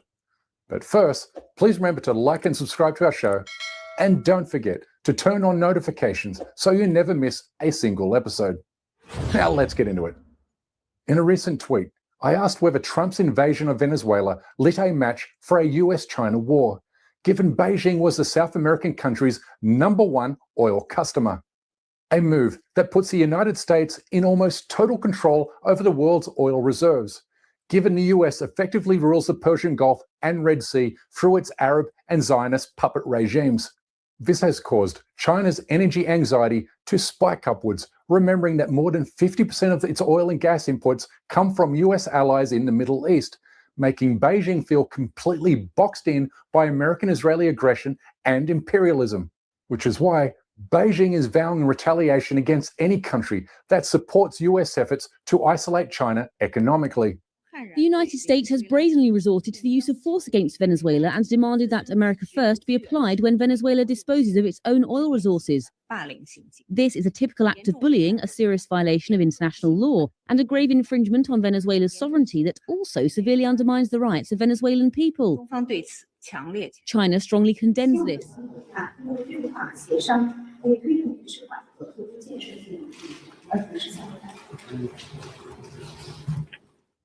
They say those who forget the past are doomed to repeat it, a warning that the Zionist-American alliance seems determined to ignore. Call it arrogance, call it hubris, call it whatever you want. But similar moves against Japan in the 1930s ignited the Second World War in the Western Pacific. Why did Japan attack Pearl Harbor? U.S. oil embargo. The U.S. cut off Japan's access to oil, steel, and other resources in response to Japan's invasion of China and expansion in Asia. Japan needed these resources for its military. Expansion goals. Japan wanted to dominate Asia and the Pacific, the Greater East Asia Co-Prosperity Sphere, without U.S. interference.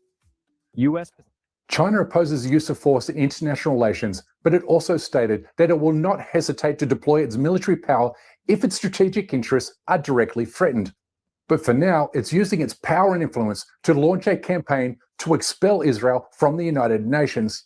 Put simply, Israel and the United States are fooling themselves if they don't believe Beijing won't retaliate for toppling the Iranian regime, which provides China with more than 80% of its shipped oil, therefore making US Israeli-led regime change efforts in Iran an existential threat to the Chinese economy, leaving Beijing with no other choice than to send weapons and missile defense systems to Tehran.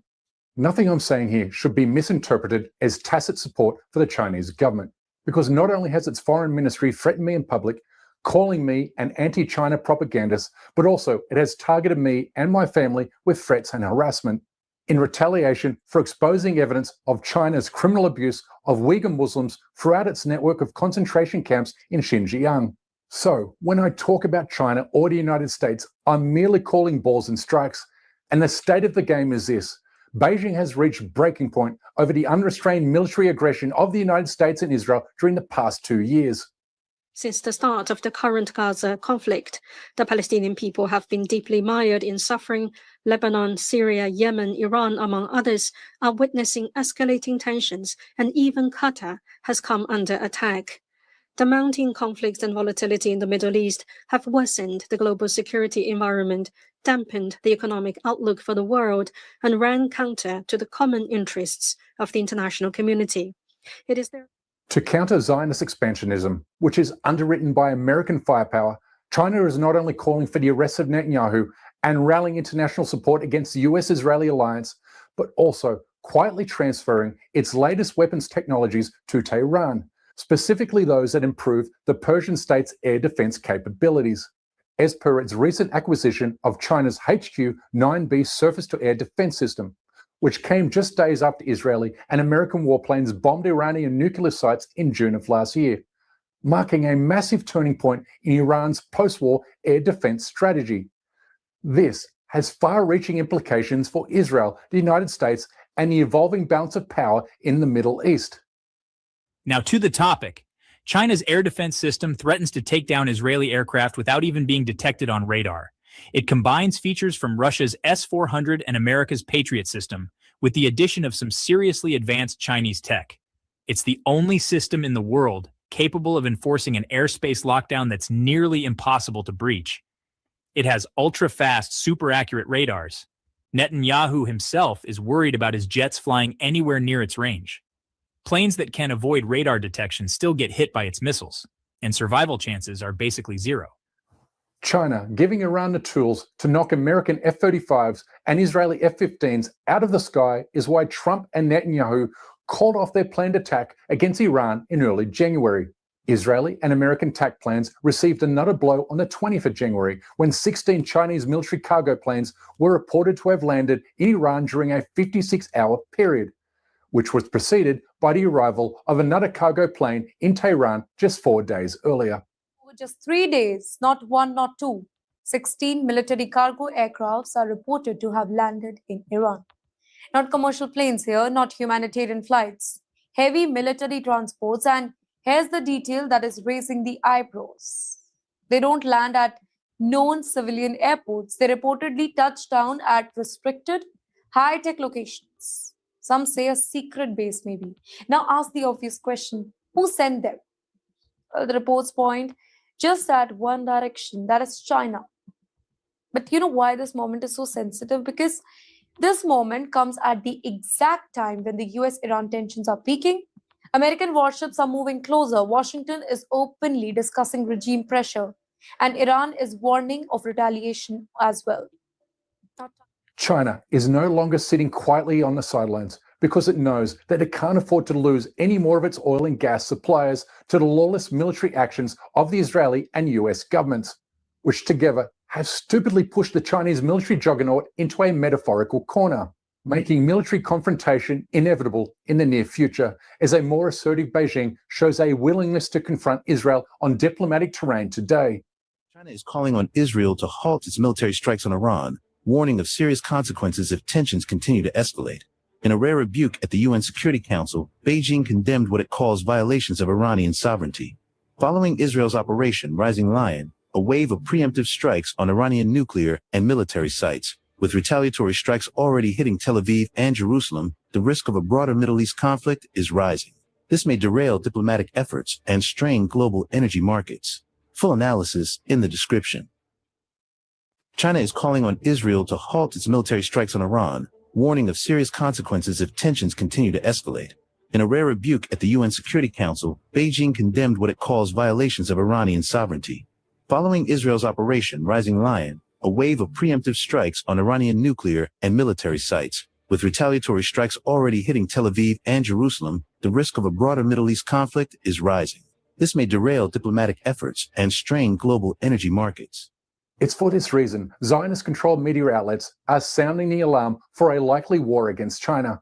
But on this occasion, the US and Israel have genuine reasons to be concerned, given Beijing is using grey zone tactics to confront the United States and its allies in the Western Pacific.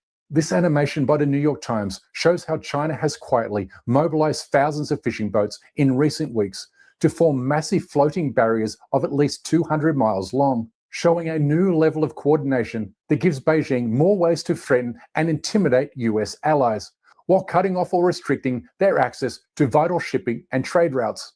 Now, we aren't talking about your typical run-of-the-mill fishing boat here. We are talking about a key component of China's maritime militia that operates as a third sea force alongside the Navy and Coast Guard, blending civilian appearance with military function to project power, harass foreign vessels in disputed waters, conduct grey zone operations, and practice large-scale maneuvers for potential conflicts, often using dual-purpose vessels with military features, including 50-cal machine guns, water cannons, and reinforced hulls. Everything suggesting peaceful fishing fleet.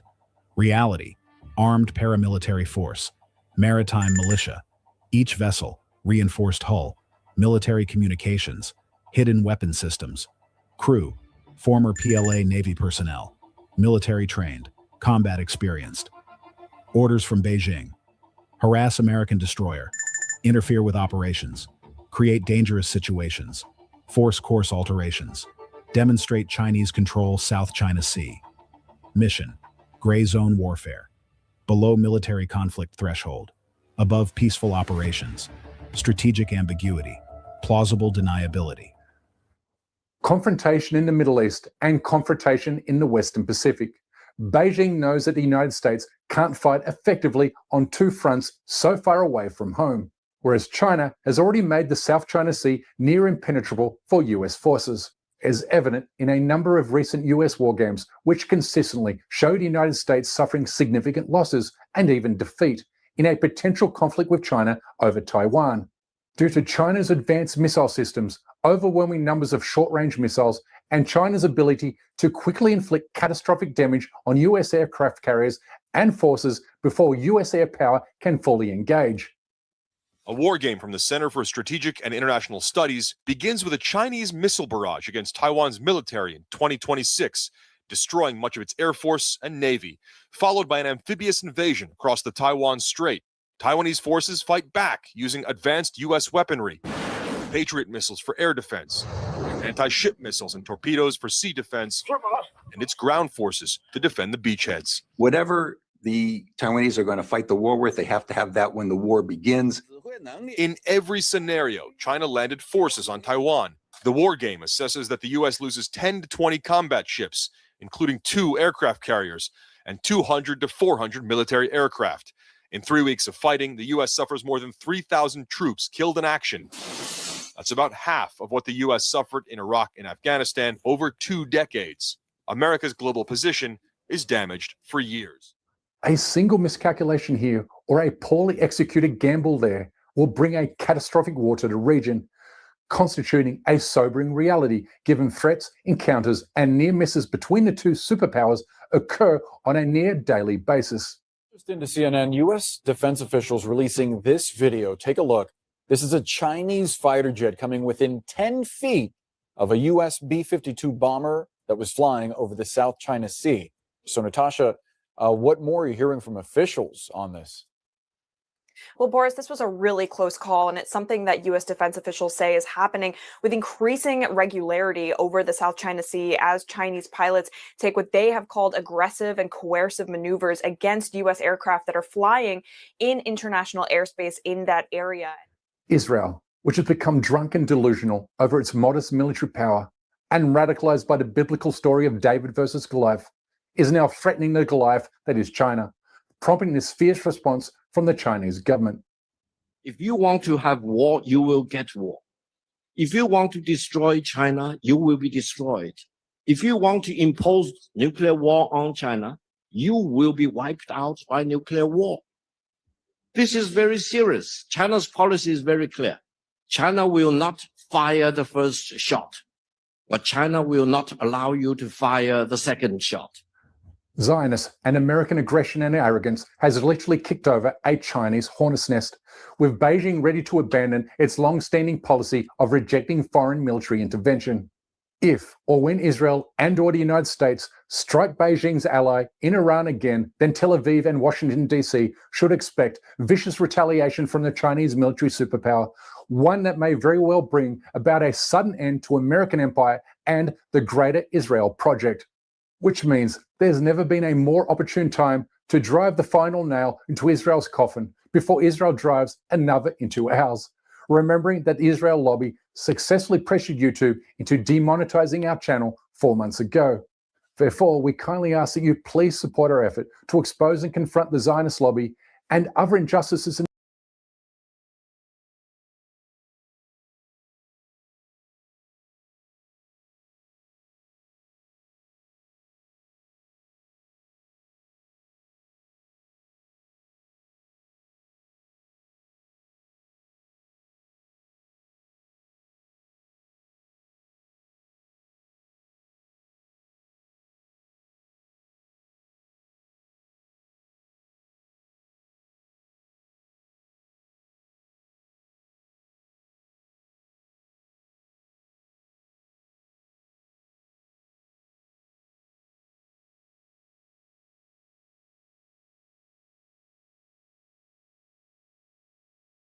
not gone down well with the genocidal maniacs of the West across the Atlantic. First, Iran has told Donald Trump that the Islamic Republic was in no mood to discuss its ballistic missile program, adding that it also had no intention to hand over its stockpile of highly enriched uranium. This means that the scheduled talks between Iran and the US for this Friday may now be a non-starter. Then in the UK, the pro-Israeli Keir Starmer government received a double setback after a jury acquitted members of the Palestine Action Group of aggravated burglary on the Israeli defense firm Elbit System in 2024. In today's video, I will discuss these 3 topics and also highlight the pathetic state of the UK government and how it is going out of its way to protect the settler colony of Israel in the case related to Jewish pedophile Jeffrey Epstein. Also in today's video, we present to you the brave comments of Manchester City Football Club coach Pep Guardiola in support of Palestine. So please stay tuned. So Iran has maintained its aggressive posturing in the conflict involving the rogue regime of Donald Trump. In a latest development, the Islamic Republic has bluntly told Americans that the scheduled talks for Friday must happen on its terms. These terms include no discussion on Iran's ballistic missile program and no question of abandoning its nuclear program or the handing over of its highly enriched uranium. Iran also said that the talks must be held in Oman and not in Turkey as planned earlier. As I said earlier, Iranian Foreign Minister Sayyid Abbas Araghchi was to meet Steve Witkoff, who is Trump's Jewish envoy for everything, in Turkey this Friday.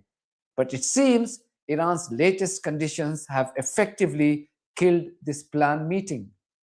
Trump's Secretary of State and a pro-Israeli thug, Marco Rubio, he was asked about Iran's aggressive stand, and this bloke had no idea how to respond to this development.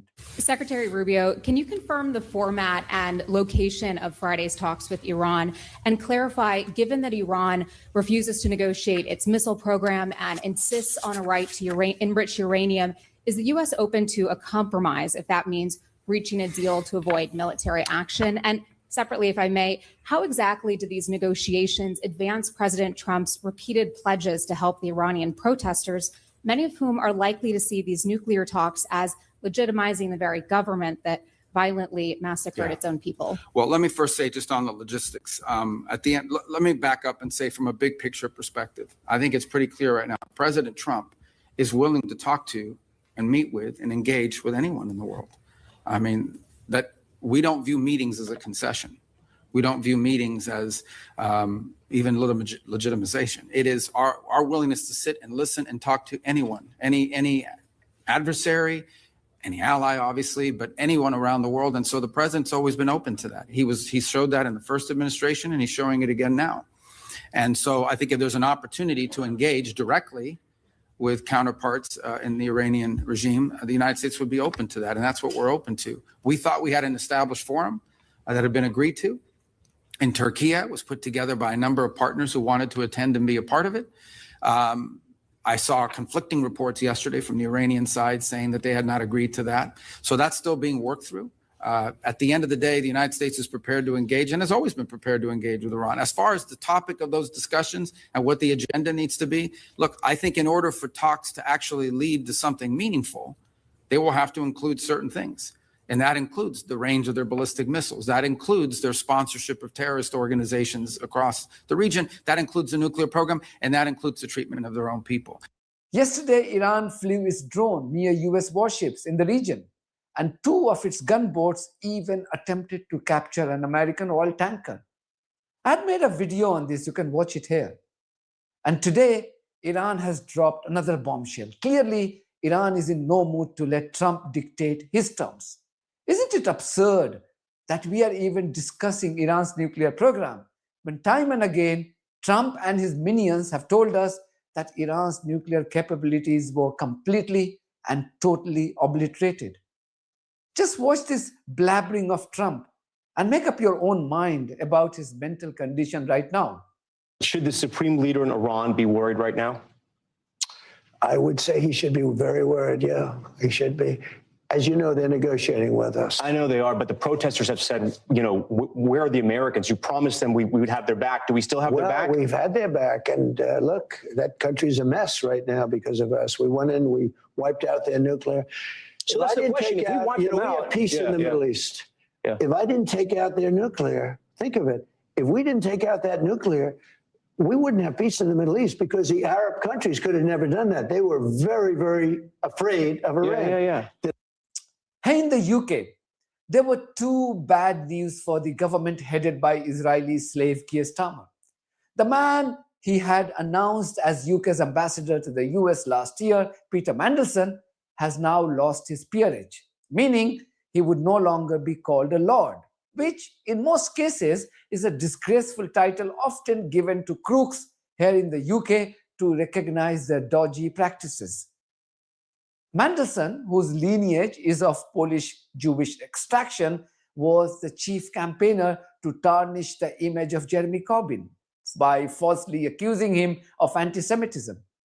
We all know what happened to Jeremy Corbyn. He was never allowed to lead the Labour Party. And as it emerged, he was never found guilty of anti-Semitism.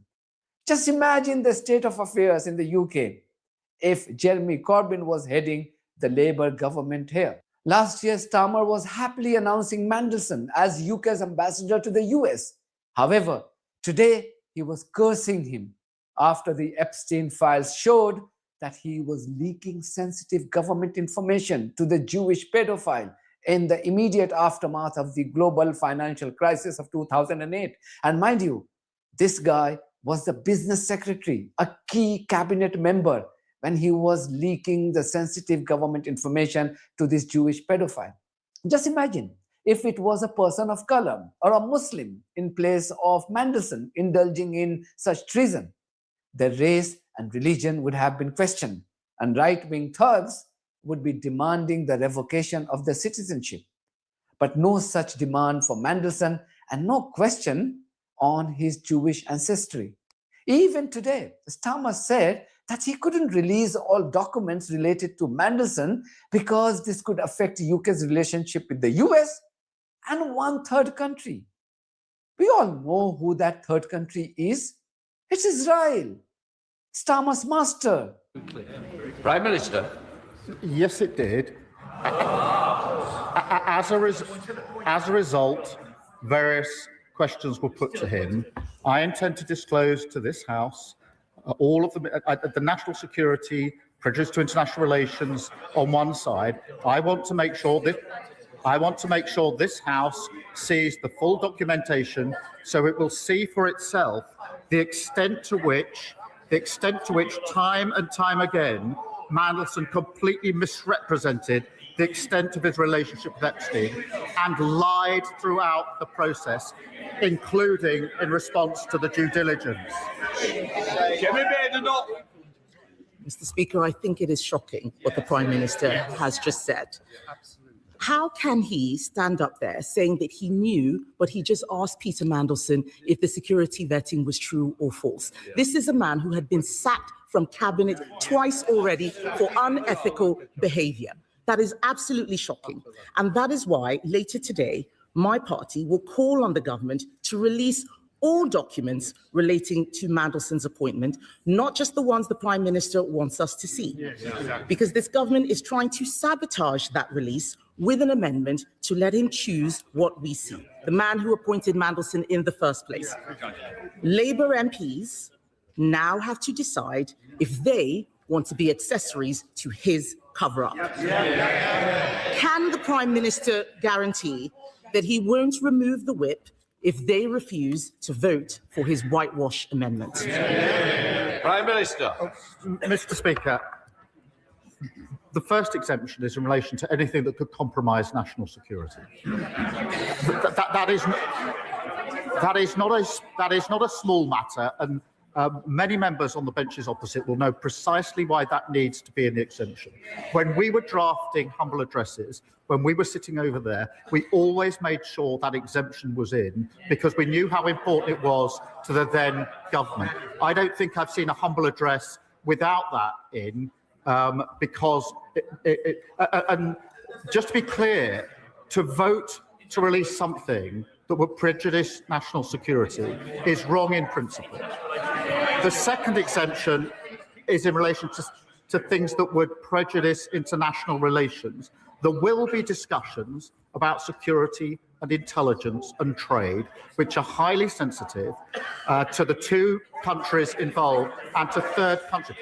Even Liberal Democrat leader Ed Davey was more keen to explore the non-existent Russian angle in the Epstein case than debate the explicit Israeli connection with the notorious pedophile, who was essentially a Mossad agent. And you thought these Liberal Democrats were an alternative to the toxic right wing in this country. Why would you need enemies when you have well-wishers like these compromised lot? Mr. Speaker, the Polish government think Epstein may have been spying for Vladimir Putin. Is the Prime Minister concerned that Peter Mandelson may have been leaking state secrets, not just to a paedophile American financier, but also a Russian agent? In another setback to Starmer and his pro-genocide friends in Parliament, a jury in England today acquitted members of Palestine Action in a case related to the attack on an Israeli defense company in Bristol in 2024. In a grave miscarriage of justice, these Palestine Action activists were forced to languish in jail even as they awaited their trial to start. They weren't even given bail. The bail requests were denied. This had prompted them to go on a hunger strike. It was this case that the corrupt regime of Starmer had used to declare Palestine Action a terrorist organization. Now, who will return their lost time and even education, as some of these activists are university students? What moral ground people like Yvette Cooper have to stay in power after committing such fraud in politics just because she had to serve the interest of Israel? And what was the crime? They were merely expressing their outrage against the ongoing genocide perpetrated by a rogue settler colony called Israel. The truth has its own unique way of hitting the genocidal maniacs in the face. Such humiliation is taking place in real time for these bloodthirsty monsters. Imagine how unkind history would be to these enemies of humanity. I will leave you with these brilliant and extraordinary comments by an equally extraordinary human being called Pep Guardiola, who is the head coach of the Manchester City Football Club. He is the first top manager in world football to say it loud that Israel is committing a genocide in Gaza. Even though I am not a supporter of Manchester City, but I have a lot of respect for this man, Guardiola. Who had the info.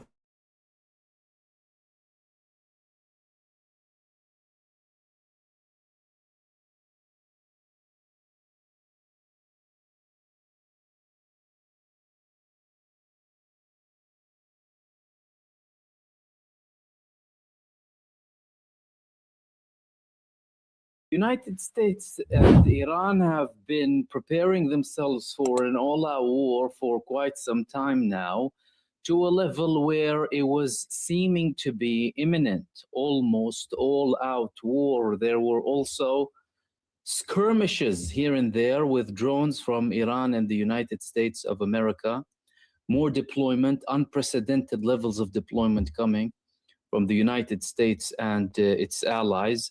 Iran also preparing itself very heavily. Today, they also released footage of their newly developed Khorramshahr 4 missile with a Mach 16 speed, a speed that not the US nor Israel would be able to take down. But there are supposed to be talks tomorrow, and there was a change literally in the last minute. So what is exactly about to happen, and what's going to be at stake? What are the talks going to be surrounding exactly? And what is Israel's role in all of this? These are very important questions that we're going to try and clarify in this live stream. And of course, later on, I'll open the space up for some community participation with some questions too. So if anyone has anything to do with the commentary or questions in specific, not just commentary, you can leave it to the final part. Let's begin with the talks themselves and what is exactly being prepared here. The United States said and confirmed that they're going to talks with Iran. Initially, they proposed Turkey, but Iran told them in the last minute, we don't want to have Turkey. We want to go to Oman. The United States told them, no, it's going to have to take place in Turkey. Iran said, no, it's going to take place in Oman. The United States said, no, only Turkey. They said, well, if you only want Turkey, there's no talks. Okay, Iran told them that. Iran told the United States that one day before. Eventually, the United States accepted. They said, okay, no problem, we'll talk in Oman. No problem, we'll talk in Oman. Why did Iran do that? What's the reason behind the talks in Oman rather than Turkey? Turkey was playing a very important role. Iran recognizes that role. Iran, as a matter of fact, thanked Turkey for the efforts that they're doing to try and de-escalate. So does that mean Iran has a problem with Turkey? No, they don't have a problem with Turkey. They wanted to tell the United States that we're not entering a new round of talks with you so that every time you can withdraw and come back, we're going to continue from where we left off. They had 5 rounds of negotiations in Oman before the Israeli attack that later the Americans participated in 2025. And during those 5 rounds of meetings, both the Iranian side and the American side had basic understandings, basic agreements on certain things. The gap is still very big, and we're going to get to the disagreements, and we're going to get to whether this is all an act of deception, as well, by the United States and Israel, or is the United States slightly taking a step back from the Israeli influence. So, in short, Iran wanted to tell them that we don't talk for no reason. We don't waste our time like that for no reason. We spoke in Oman. We're going to continue talking in Oman based on what we spoke about before and those understandings. Don't expect us to come and start new talks from fresh. You already withdrew from an agreement that we had before, Trump himself in his first term, for the sake of Israel. And then you put 5 rounds of talks last year down the bin, and now you want to say you want to have a new round of talks. Now, from the outside, you might be thinking, well, why is Iran doing that again? Didn't they realize that there's no point in talking to the United States? Don't they realize that the American administration is a treacherous administration that is very influenced by the Zionists? And even if there's an element within that administration, ultimately, they will go back and fall into the Zionist influence? No. The fact of the matter is Iran knows very well who they're speaking with, and that move from Iran is intended to be a message for everyone, including Iran's neighbors. Firstly, out of their neighborly approach with their neighboring countries, they are respecting their proposals and push. Let's not forget that this move to bring the United States to the table is coming primarily from the countries surrounding Iran who don't want the region to go up in flames. Turkey, Saudi Arabia, other regional countries too, including Qatar, who applied pressure on the United States administration, used whatever leverage they may have with them to try and bring them to the table. Iran doesn't want to show these countries that we're not appreciating any of your efforts. Iran wants to show them that we appreciate your efforts. Therefore, even if this administration was treacherous to us before, even if they went out of certain agreements we had, we're willing to talk again, because we're not a country who isn't interested in talking. Fact of the matter is they spoke with the Americans many times, whether it's through a third party or directly. There were deals between Iran and the United States. I mean, this is how the world works.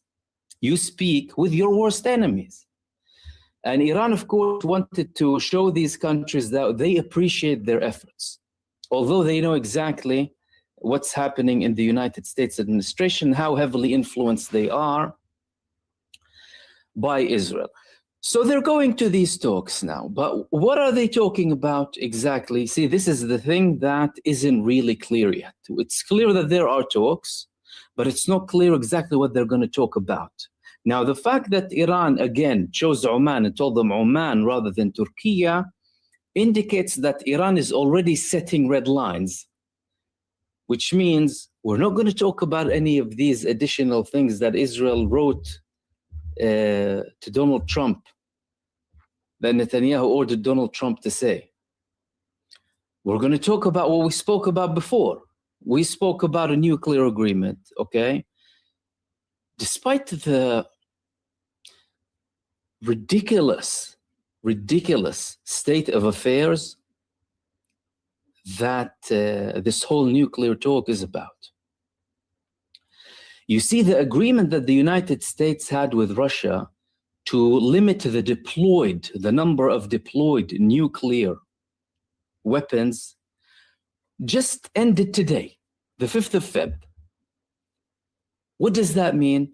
That means that both the United States and Russia can both have more than 1,500 deployed nuclear weapons at any given time. Which means, well, tomorrow the United States might have 6,000 to 7,000 deployed nuclear weapons to terrorize the universe with. Okay, the Earth, the world. Let's not exaggerate. Yet, this country that used nuclear weapon against innocent people and then tried to justify it is telling Iran, oh no, don't enrich uranium and don't have nuclear bombs. When really and truly, so long as we live in a world where the language being used is the language of force, everyone is entitled to nuclear bombs, and maybe something even stronger than nuclear bombs. Why? Because that's the language you're using against me. Therefore, that I need to protect myself. Basic common sense. If there is an atmosphere of de-escalation that has mutual respect, there's respect for nations towards each other, we get rid of this hostile approach, or they get rid of their hostile approach. The United States administration, anyone in its hemisphere, or in this ziosphere, to say the least, they change their tone towards the world, the aggressors, the grand terrorists, then maybe, just maybe, the world can go towards more peaceful talks and diplomacy based on mutual respect of people towards each other, diplomacy, sovereignty, people's backgrounds.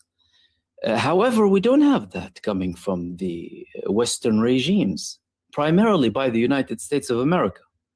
Now, many countries in the EU are changing their tone slightly and shifting away and recognizing that this order that has been set there isn't really working properly, because they can have a president at any given moment in the United States who would all of a sudden decide that that's it, you know, I want to occupy you for any old reason. Therefore, that's not the reality, unfortunately. The reality is they're using force, they're intimidating, they're terrorizing, which means any country and any nation and any people on this earth have a right to defend themselves and obtain any weapons that they deem fit to their arsenal to protect themselves and prevent and deter any aggression coming against them. You see, we need to mention these things because no one mentions them. Hardly anyone mentions these things. They talk to you about Iran's nuclear program as if Western countries are entitled to talk about Iran's nuclear program. Who are you even? Who are you? What kind of arrogance and supremacy and neocolonialism is this? Oh, hey, Iran, we have a couple of hundred nuclear bombs, but you can't have a nuclear bomb. Excuse me, you can't have a nuclear enrichment capacity. And if you enrich something, give it to another country and don't use it. Says who? Says the mass murderer who supports a genocide and uses nuclear bombs. What kind of a world do we live in? You realize, so they want to brainwash you with this garbage, like they brainwash you with this Israel garbage too, 24/7, right? Don't fall into this trap. So long as nuclear bombs and nuclear weapons are a thing, anyone is entitled to have them. People are entitled to defend themselves. Countries talking about, oh, disarming the resistance and disarming this and that. Who are you? Disarm. How about you disarm? You're the one slaughtering children to this day. In Gaza, they're still slaughtering infants to this day. In Lebanon, they're spraying chemicals. These are chemical weapons, literally. Chemicals to destroy all crops and greenery for security purposes. And no one talks about these things as if, oh, yeah, it's sure, it's fine. The chosen ones are doing it, they're the eternal victims, so they're entitled to do that. That's the reality, the level of hypocrisy. Iran, however, from their perspective, do not think for 1 second that they're naive. Do not think that. Iran is a country that understands its enemies very well, and that's why their enemies are talking to them, by the way. Because they have power, and that power has indeed hit their enemies really hard, to a level where their enemies recognize that we need to kind of talk to them here, because we're not capable of defending ourselves from their capabilities. Otherwise, they would just go on an all-out war against Iran and no problem, like what they've done in Iraq and Afghanistan before. But because of the weakness and cowardice of the US regime and Israel too, they want the countries to be completely incapable of doing anything before attacking them. But Iran, they have air defense capabilities. They have missiles. They have what it takes to hurt the aggressors very much. Therefore, they need to talk to them. So, what are these talks about exactly? And what is exactly going to happen here? Okay. There are multiple reports surrounding these talks. Netanyahu is saying it's a buildup for the collapse of the regime. Netanyahu is, the typical Israeli Zionist arrogance, Nothing works without our consent and without our approval. We're the masters of the world. And in other reports, they're outright saying that we're predicting that these talks are going to completely fail because they're not necessarily going to talk about everything. As a matter of fact, there were multiple reports that Israeli officials were very upset with Steve Witkoff because they're actually going towards talks with Iran without having confirmed commitment from Iran to talk about any of the things that Israel wants. Iran already told the United States, defense capabilities out of the question, enrichment altogether out of the question, support for the resistance out of the question. So the United States is going there, knowing that. They know that Iran considers these things a red line. They know that very well. But they're still going. That's why in Israel, there were many voices criticizing Steve Witkoff and the American administration for even going there. And that's why they're trying to sabotage everything as much as possible. Now, there could be two scenarios happening in front of us here. The first scenario is, well, the United States and Israel are doing the exact same trick that they did in June 2025. Scheduled talks between the United States and Iran. Israel attacks Iran. All of a sudden, they realize they're incapable in the face of the Iranian missiles landing on the child-murdering Zionists' heads, blasting their bases over there, targeting strategic locations, begging the United States to participate and give them a rescue rope. Then Donald Trump goes with his bombers, targets a few locations in this theatrical move to give Netanyahu a rope to get out of. And what did Donald Trump say? We destroyed the nuclear program. Donald Trump said, we destroyed the nuclear program. Okay, if you destroyed the nuclear program, then what are you talking about exactly? You see how much they lie? He was bragging, coming like, acting like a superhero, him and J.D. Vance. Like, dude, you don't look like the type of superheroes, both of you. You look very unhealthy. Please don't pretend. They think they're like Marvel characters, coming like machos. Oh, yeah. And then we landed a bomb and we destroyed their nuclear capabilities. They're not going to have anything anymore. You didn't destroy. You landed a bomb. You have a couple of bombs. They still have enriched uranium. They still have facilities. They've recovered many of their facilities.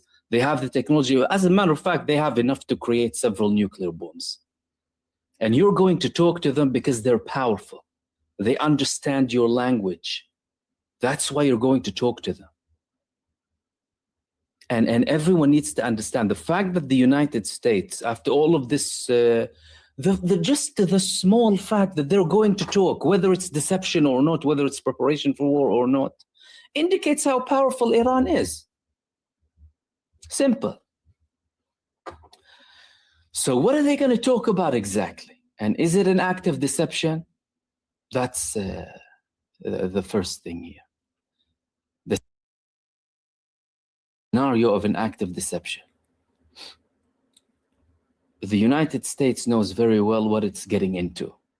They know that Iran has red lines and they're going anyway. If it's an act of deception, an attack might happen tonight or tomorrow or the day after. Because the readiness is there. The United States is fully deployed. They've done what they need to do. USS Abraham Lincoln, their destroyers are there. They can launch an attack against Iran. They can cause damage in Iran, undoubtedly. They can't guarantee that everything will be successful because Iran has a lot of capabilities. They have been bolstered even further by China and Russia. Sergei Lavrov just said that we're not going to stand idly in any attack. We're not observers in this escalation between Iran and the United States. So it's going to be problematic later on because all of the bases are going to be completely wiped off the map, and Israel will probably be wiped off the map soon too, because Iran confirmed yet again. Ali Shamkhani, one of the senior advisors to the supreme leader in Iran, firstly, they just promoted him to another important position in Iran, indicating where things are headed to. Admiral, vast experience in Iran's military, strategic thinking, fluent in Arabic, understands the region very well. And he said most definitely Israel will be attacked. Israel will most certainly be attacked if the United States attacks us. Whether or not Israel participates in an attack against us. Although Israel's dream is to only drag the United States. They can fight and die on our behalf, the Goyim. We want to stay safe as much as possible. Although they, of course, treat their own population as cannon fodder, but that's a separate story. So that's the first scenario, deception, and they are actually going out for a war against Iran. The second scenario, what is the second scenario? The second scenario is, no, actually the United States is serious, and the talks between the United States and Iran are probably going to lead to something. What is it exactly? Well, number one, the United States has certain elements that are really not prioritizing Israel. That's number one. And they're trying to push their way through. Trump is maybe entertaining that and trying to play on both sides slightly because he recognizes his limitations with Iran. And there might be a certain agreement. And that certain agreement is a reported agreement. Mind you, this is not confirmed, okay? But there have been a couple of reports talking about a non-aggression pact amongst the, The people are meeting Witkoff and Kushner to meet Arakshi in Oman. 6 Muslim nations push for a non-aggression pact. Okay, if they want to push for a non-aggression pact, what does that mean, and who would that include exactly? What's gonna happen, and is Israel going to be included? These countries reportedly are Saudi Arabia, Qatar, Egypt, Oman, the UAE, and Pakistan. Turkey is involved too. 6 to 7 nations talking about a non-aggression pact. Non-aggression pact between who and who? Between Iran and the United States. And it might include the resistance fronts. They'll have an agreement where they would say a non-hostile pact. Now, Iran already told them about the resistance because there is independence for Yemen. Even the Palestinian resistance has a level of independence, likewise in Lebanon and other locations. So they have a level of independence, but they know that Iran has a say.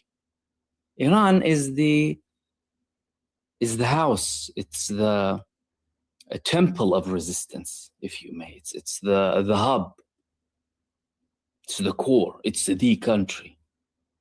And not just regionally, but globally too. Iran's position is very important to the world. Again, regardless of what you think of the Iranian establishment, that's where some people, unfortunately, they don't really understand how to look at things from a peripheral perspective and have strategic vision. Okay, if Iran has a strategic pact with the United States, what would happen? And if they manage to convince the resistance movements to also have a non-aggression pact with the United States, what does that mean? That means both sides confirm that they will not attack each other. That means Iran, Hamas, Hezbollah, Ansarullah in Yemen, all of them say we won't attack the United States, and the United States says we don't attack them. Okay, is that possible? First, it's very difficult. They can do something with Iran. The resistance movement is a little bit more difficult because it requires a lot of efforts. Plus, everyone would be wary because Israel's included, and Israel and the United States, they're intertwined. But assuming that would succeed, what would happen? That would isolate Israel. Is that a plan from the United States administration to isolate Israel? Did they do that before? Do we have a precedent? This is where things get interesting. Yes, we have a precedent. That precedent is in Yemen. The United States, with its little poodle, the United Kingdom, created the genocide cartel after they failed to form an international coalition. You know, they said initially 7 countries will be participated, including and then some of the European countries sent like an officer, an observer, said we don't want to deal with all of this for the sake of a genocidal entity, killing infants and blasting incubators, you know, with bombs and stuff. We're not going to do that. But Britain and the United States did, you know, traditional dedication to Zionism and evil, you know, deep-rooted evil. Okay, they went there. They got a smack from Ansarullah, a really heavy one. The United States started to attack and bomb. The Yemenis weren't phased. There were even videos of the Yemeni people seeing bombs landing, and they're looking like that and continuing job as normal, whether they are in 7-Eleven or what have you. Or it's probably a 7 to 7 or 11 to 11 in Yemen, if they assuming they sleep. They weren't phased, so the United States reached an agreement with them in Yemen and told them that, okay, that's fine. Okay, we'll have a ceasefire with you. Israel didn't like that. Israel did not like that. And Israel lobbied heavily the United States to keep its forces in the Red Sea. Why? Because they were getting free protection. Free protection. Americans and Brits put themselves at risk. The Zionists are not doing anything, and they can start attacking Yemen and deal with that. Perfectly legal embargo being imposed against a country committing crimes against humanity and participating in a genocide against the Palestinian people with wanted war criminals leading the country. That means we have a precedent. So the United States, despite its initial hostility with Yemen, when they realized that there's no way moving forward, they reached a deal with them, and Israel didn't like it. That's with all of the influence and with everything and with the begging. Okay? So can they do that with Iran? If they did it with Yemen, can they do it with Iran? Yes, they can.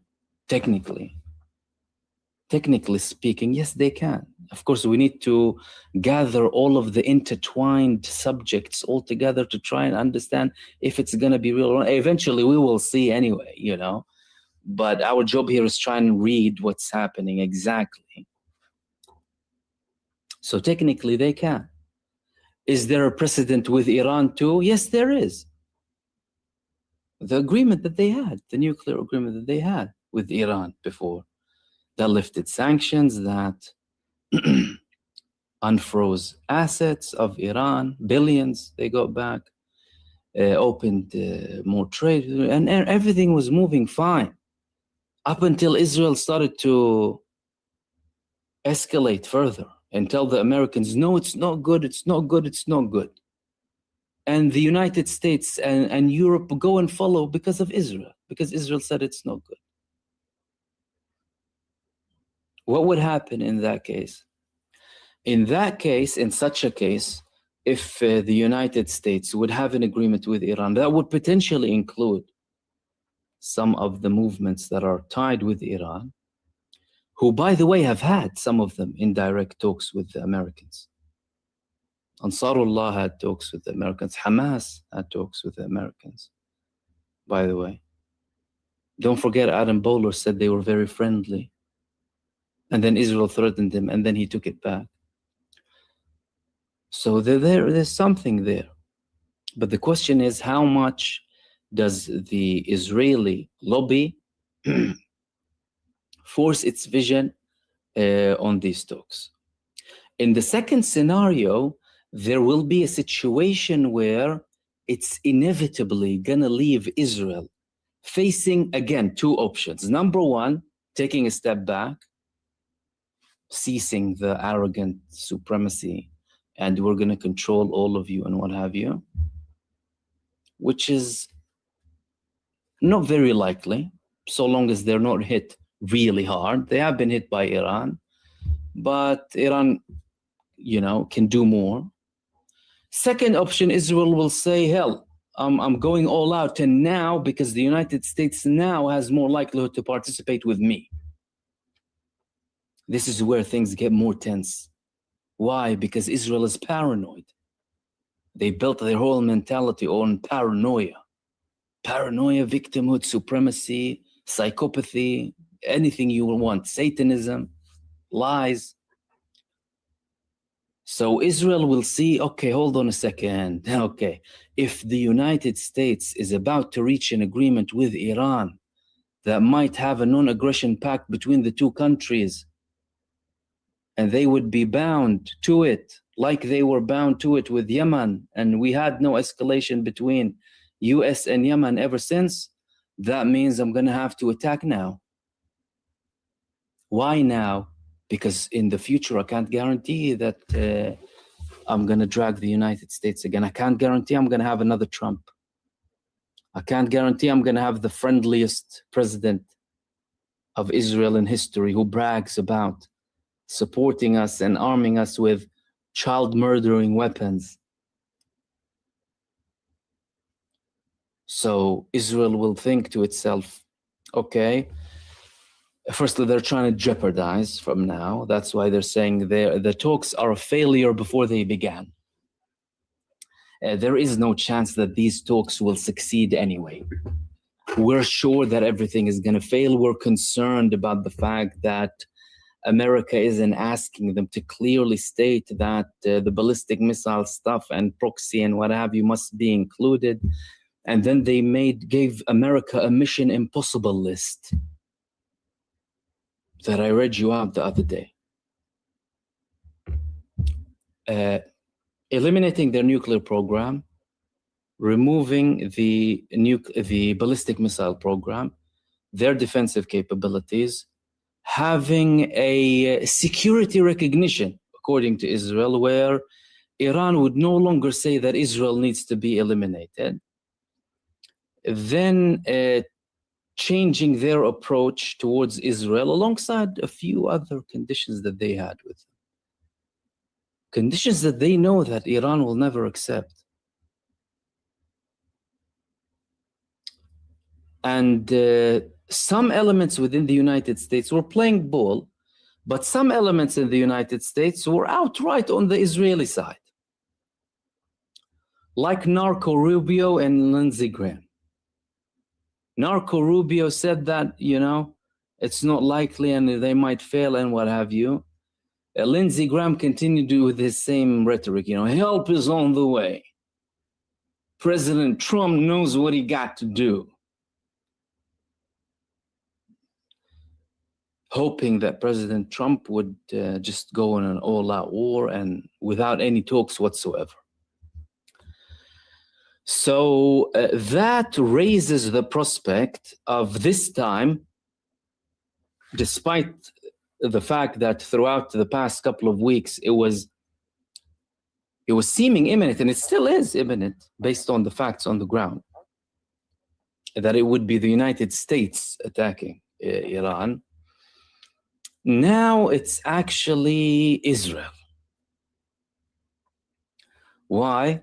Because if the United States is talking, and this is not part of a deception, assuming that the previous one was, and we didn't take into consideration that maybe Trump actually didn't want it, and he actually went in this attack to tell Israel that's it, because, Tom Barak later on said they owe us a favor because he's not really liking all of the Israeli aggressions in the Levant in general when he's trying to de-escalate and what have you. So this time Israel would see it as, okay, last time we pushed them in, and for the first time in very many years, we dragged the US for an attack against Iran, an attack that we ourselves started. And now we have the momentum going from the United States itself that has been deploying so much, preparing so much, and also preparing the public opinion. What you need to understand is the whole propaganda game is a crucial part in everything. Demonizing Iran, demonizing the establishment, demonizing every politician or every official in Iran, saying that these protests are peaceful protests, and also from some people who claim to be, speakers in the name of human rights, and we support them and that, and you probably know them better than I do because I don't listen to them. But some people started to repeat and regurgitate the same Zionist propaganda against Iran. Some of them even said Iran had approximately 40 to 50,000 casualties. But when the piles of bodies in Gaza were live streamed by the same victims, they didn't see. They weren't wearing their contact lenses or glasses. Oh, I didn't see. Oh, it relates to the chosen one, so, let me pretend like it doesn't exist. Oh, no, it might be inconvenient. It might be offensive to the community. It might be da. We didn't see. But Iran, they inflated the numbers faster than a canister to a level where it exploded. Laura Loomer, 43,000 people. I quoted her post when she said that. I said, well, based on your calculation, we'll have 6 million Iranian casualties in a couple of months.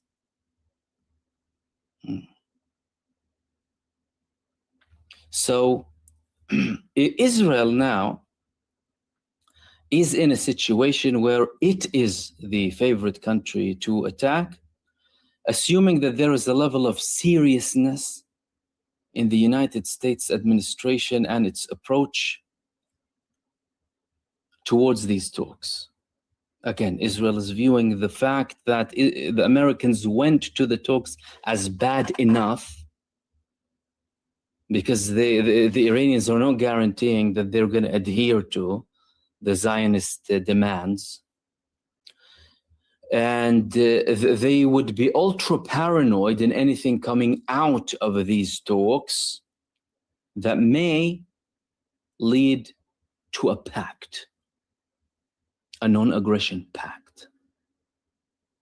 A non-aggression pact between Iran and the United States that might actually reach some of the resistance movements in the region where both parties would say we're not going to hit each other, but Israel is excluded. And then the United States will finally say, eat each other alive.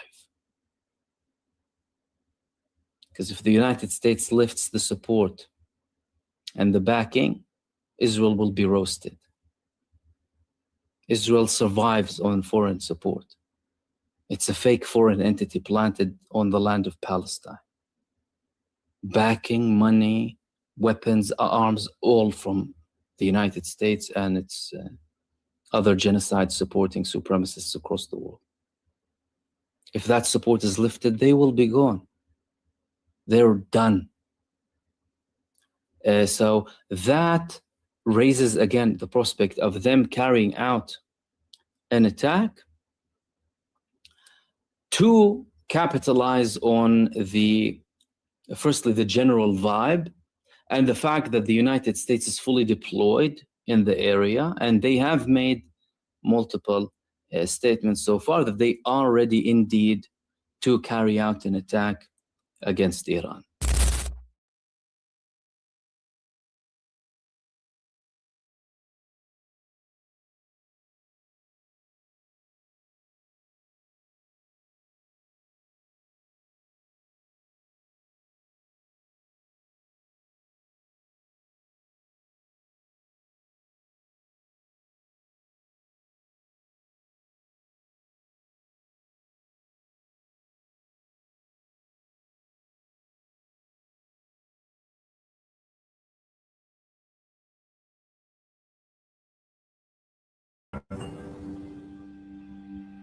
There's also, as Anna touched on there are much wider geopolitical dimensions to this, not least Vladimir Putin.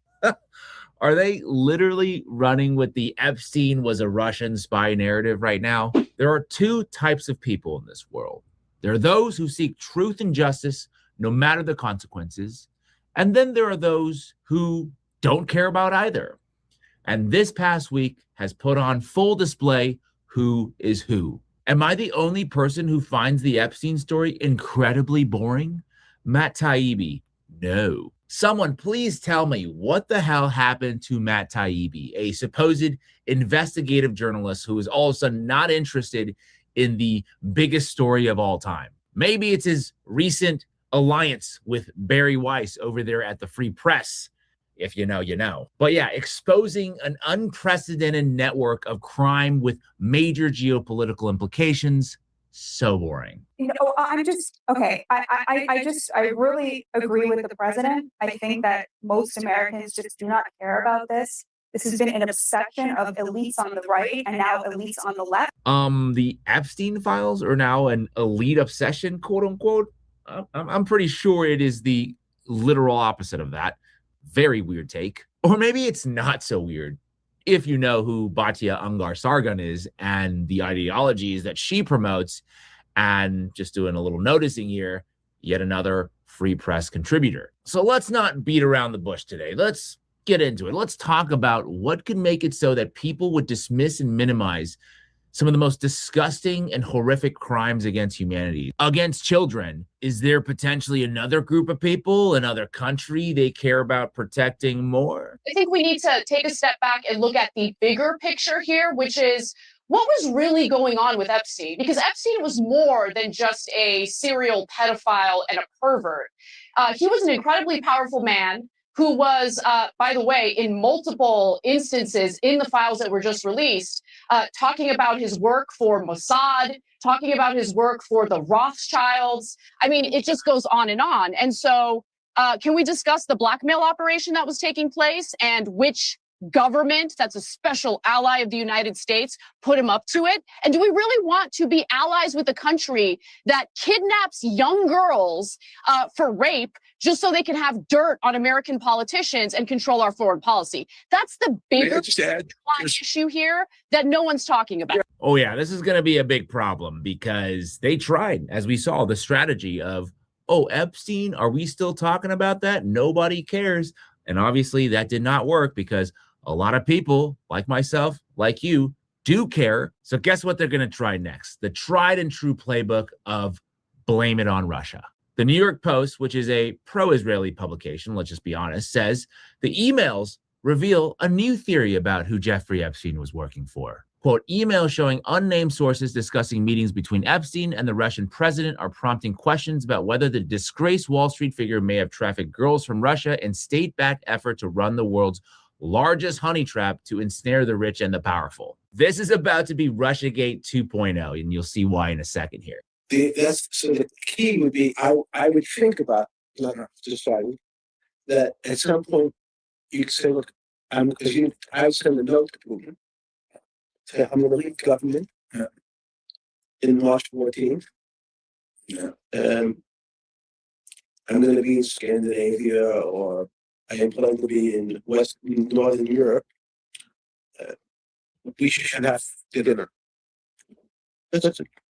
No more. It doesn't have to be a very thought. That's right. Sky News is reporting that a newly released voice recording appears to show Jeffrey Epstein advising an unknown person on how to approach Russian President Vladimir Putin. Now, that would be a fun story, except as it would turn out, the unknown person in the recording is Israeli official Ehud Barak. Community notes, the unknown person is Israeli official Ehud Barak, whose voice can be heard in other recordings similarly being advised by Epstein. At this time, Barak was the Israeli Minister of Defense, and he is someone who has stayed over at Epstein's apartment dozens and dozens of times and was one of Epstein's closest associates. So, oops, looks like the interest that he was actually looking to advance by setting up a meeting with Vladimir Putin was the interest of the former Prime Minister of Israel. This is Ryan Grimm here. As the media starts to reach for the Epstein was KGB narrative, I wonder how they'll grapple with our reporting that the back channel he set up with Russia was on behalf of Israel. That's right, Drop Site News back in October of 2025, Jeffrey Epstein and the Mossad, how the sex trafficker helped Israel build a back channel to Russia amid Syrian civil war. Hacked emails show how Jeffrey Epstein and former Israeli Prime Minister Ehud Barak tried to engineer a Russian-led solution to remove Bashar al-Assad. Oh, let's find out what this was all about, shall we? The trove of emails exchanged at the height of the Syrian civil war between 2013 and 2016 reveal Epstein's successful efforts to secure a private meeting between Barak and Russian President Vladimir Putin to discuss a Russian-brokered end to the conflict, including winning Russian support for a negotiated removal of Syrian President Bashar al-Assad. On February 21st, 2014, wrote to Barak, quote, with civil unrest exploding in Ukraine, Syria, Somalia, Libya, and the desperation of those in power, isn't this perfect for you? And then Barak replied, you're right in a way, but not so simple to transform it into cash flow, a subject for Saturday. Yes, how do we help the former Israeli prime minister profit from the destruction they are perpetuating? That's what's going on here. These efforts also provided cover for a covert diplomacy on behalf of the Israeli government. Together, Barak and Epstein sought to pressure the Obama administration to either intervene directly in the Syrian war or make concessions to the Kremlin in exchange for Assad's graceful exit. In their exchanges, Epstein expressed frustration at the Obama administration's failures to contain Tehran as the two men searched for opportunities to promote U.S. strikes on Iran. We just can't ever get out of bombing Iran, can we? How do we fix the economy? Bomb Iran. How do we fix healthcare? You bomb Iran. How do we fix homelessness? Bomb Iran. That is the answer, always. Yeah, let's just ignore the troves of evidence that's out there. Quite honestly, most of it's still being hidden by the DOJ for quote-unquote national security reasons, that there maybe is another reason or another country, that is a bigger threat than Iran. For example, this particular source claimed that Dershowitz, who was Epstein's lawyer, influenced many students from wealthy families, for example, Josh and Jared Kushner with both his students, and that Dershowitz, when he was young, would be holding a stun gun as an Israeli intelligence agent, and that the source believed Dershowitz was co-opted by Mossad and subscribed to their mission. CHS advised that there's real collusion. Trump had been compromised by Israel, and Kushner is the real brains behind his organization and his presidency. Well, that is not ideal, is it? And we actually know who that source was. Ken Silva, Scoop. I can identify the FBI informant who made this allegation, Charles Johnson. And Ken Silva is the editor of Headline USA, and he writes, Headline USA can reveal the FBI informant's identity, Charles Johnson, a controversial figure with a long history in the right-wing movement. Johnson, a co-founder of facial recognition company Clearview AI, was jailed last November for civil contempt in a lawsuit that accuses him of posing as an intelligence agent in a racketeering scheme. Johnson, who says he's being targeted by frivolous litigation, was released Friday, the same day as the Epstein documents dump. Despite his controversial background, Johnson has provided accurate information in the past. For instance, he revealed that billionaire Peter Thiel was an FBI informant in October of 2023. As it pertains to Trump and Israel, Johnson told the FBI in July 2020 that Chabad is doing everything they can to co-opt the Trump presidency. Chabad is basically state-sanctioned Judaism. Obviously, these claims have yet to be verified, so definitely take what he's saying with a grain of salt, but this informant definitely has some gotten things right in the past, so we have to take that into account as well.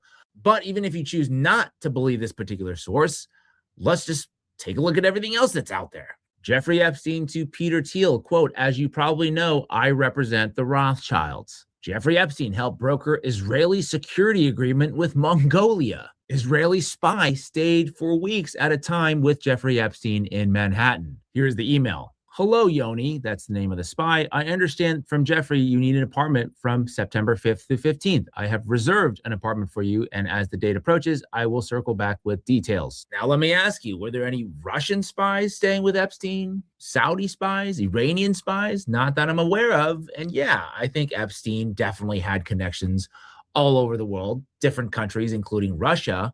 But who gave him all of that money in the first place? It was Les Wexner, a major funder of pro-Israel causes, who gave Epstein the power of attorney over his finances in the 90s, allowing him to amass all of this wealth that funded this entire operation. Let's not forget Epstein's longtime associate, Ghislaine Maxwell, who was the daughter of Robert Maxwell, a British business media mogul, widely alleged, I believe, to have been tied to Mossad, and he even received a pretty nice burial in Israel with state honors after he mysteriously died in 1991. But yeah, let's ignore all of this evidence because we wouldn't want to be, or we wouldn't want to hurt the feelings of our greatest ally or be called an anti-Semite, right?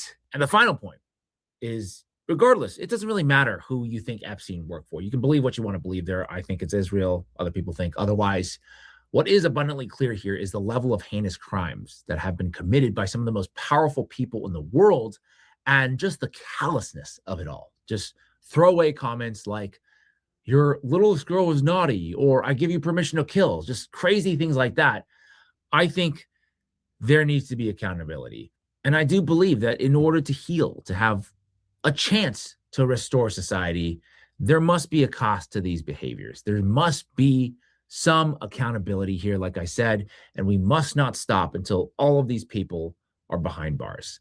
That is it for me this week. Let me know what you think about all of this. Who do you believe that Jeffrey Epstein was working for? Also, there's just so much more to this. This is a major, not only domestic scandal, but it's a, one of geopolitical implications. So there's something specific you'd like me to look into more, let me know down in the comment section below.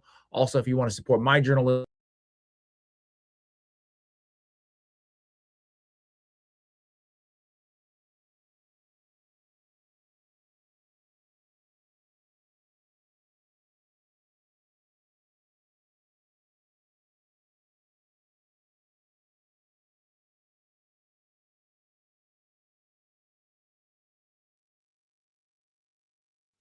Pretty much everyone around the world can see that Western foreign policy is extremely hypocritical.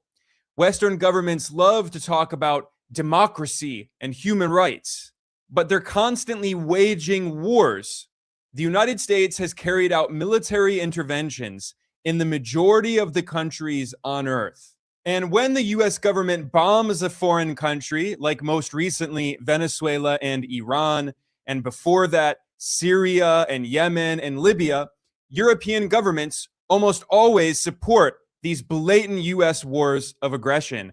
And don't even get me started about Gaza, where European governments joined the US in giving Israel tens of billions of dollars of weapons and military equipment to completely destroy Gaza, to bomb women and children. And yet these same Western governments constantly lecture the rest of the world and wag their fingers, lecturing other countries about democracy and human rights.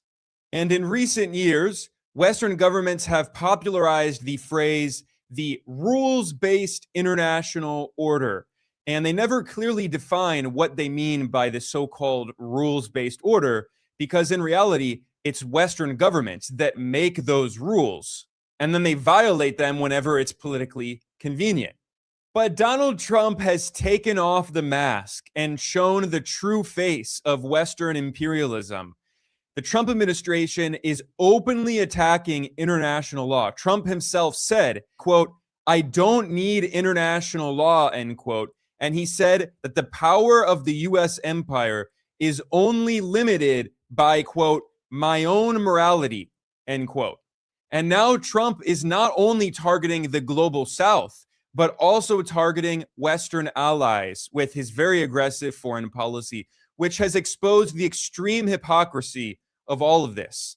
Because when the US was bombing countries in the Middle East and West Asia and bombing countries in Africa and Latin America, most Western governments went along with it. They had no problem. They were junior partners of imperialism working together with the US to fight against the global South. But now that the US is targeting them, now that Trump is threatening to colonize Greenland, which is an autonomous territory of Denmark, a European country and a NATO ally, and now that Trump is also talking about annexing Canada and making it the so-called 51st state, this has forced some Western government officials to say the truth that pretty much everyone in the rest of the world has known for many decades. But the illusion is gone. We can all see very clearly what is now happening. And the perfect example of this is a speech that was delivered by Canada's Prime Minister, Mark Carney, at the 2026 World Economic Forum in Davos, Switzerland. Corporate media outlets heaped praise on Carney, saying that he delivered such a brave speech, acknowledging that the so-called rules-based order is dead. Let me be direct. We are in the midst of a rupture, not a transition. When the rules no longer protect you, you must protect yourself. Western media outlets portrayed the Canadian Prime Minister as a brave hero who was standing up to Donald Trump. But what they conveniently left out was the deep hypocrisy of this speech. Because Mark Carney's remarks were not motivated by altruism and love for freedom and democracy, and because Canada is so concerned about international law and the violation of the sovereignty of other countries. No, this speech was entirely self-interested. What's happening is these very same Western imperialist governments that supported US hegemony for decades, as Carney admitted in his speech. And American hegemony in particular helped provide public goods. These other Western countries were totally complicit in the crimes of the US empire. But now that they are being targeted by the US empire, they're no longer complicit in these crimes. They're the new targets of these crimes, and they're terrified. So the reason Carney gave the speech is it was a call to action. It was a call for other so-called middle powers like Canada and European countries to unify, to unite, to try to defend themselves as the US empire goes completely rogue. The middle powers must act together because if we're not at the table, we're on the menu. These so-called middle powers are extremely scared because they know they're not superpowers and they can't defend themselves against the US military, and they can see that Trump is just attacking all international multilateral institutions. So they're trying to work together to implement protective measures to stop this crazy US rogue regime from running them over. The multilateral institutions on which the middle powers have relied, the WTO, the UN, the COP, the architecture, the very architecture of collective problem solving are under threat.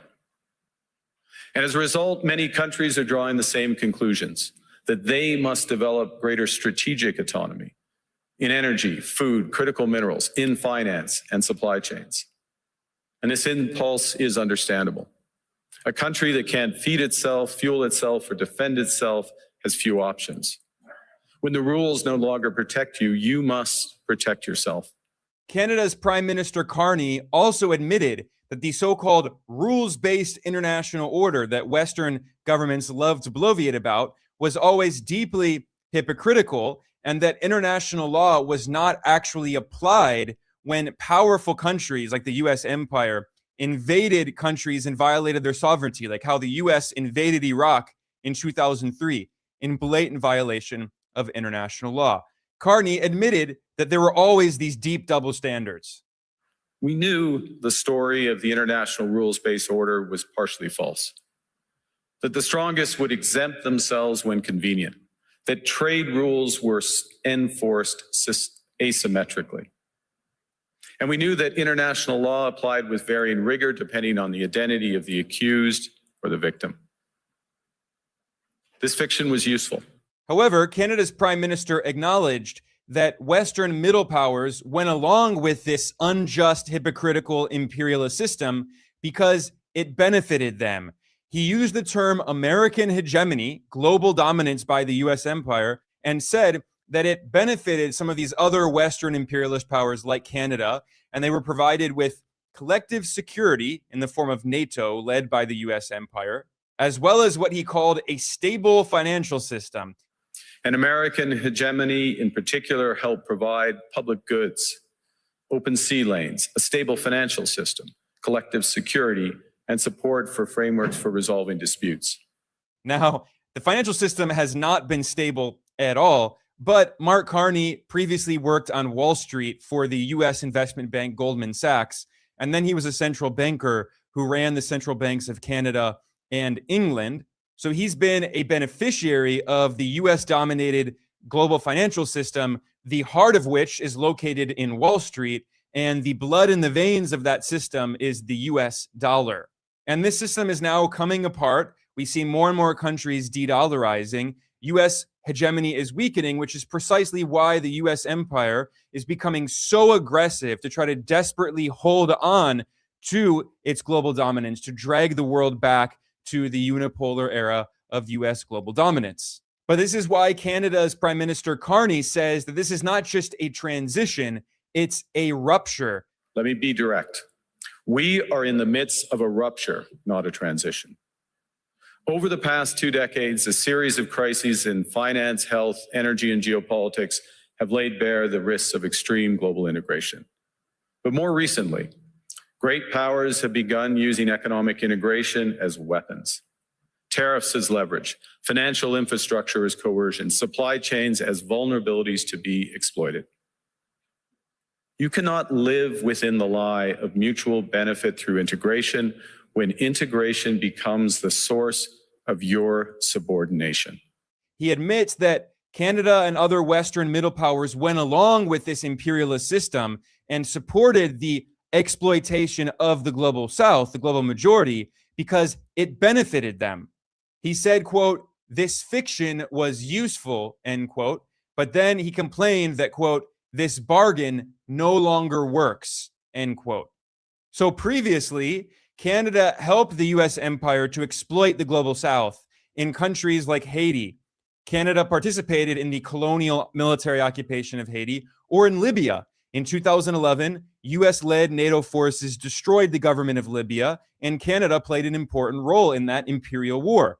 And of course, when we're talking about Canada's complicity in imperialism, we have to talk about Gaza, because the horrific crimes against humanity carried out by Israel against the Palestinian people were only possible due to the significant support that Israel has gotten from Western governments. Not only the US government, which under both Joe Biden, the Democrat, and Donald Trump, the Republican, the US has given Israel tens of billions of dollars of weapons and military aid and other forms of support.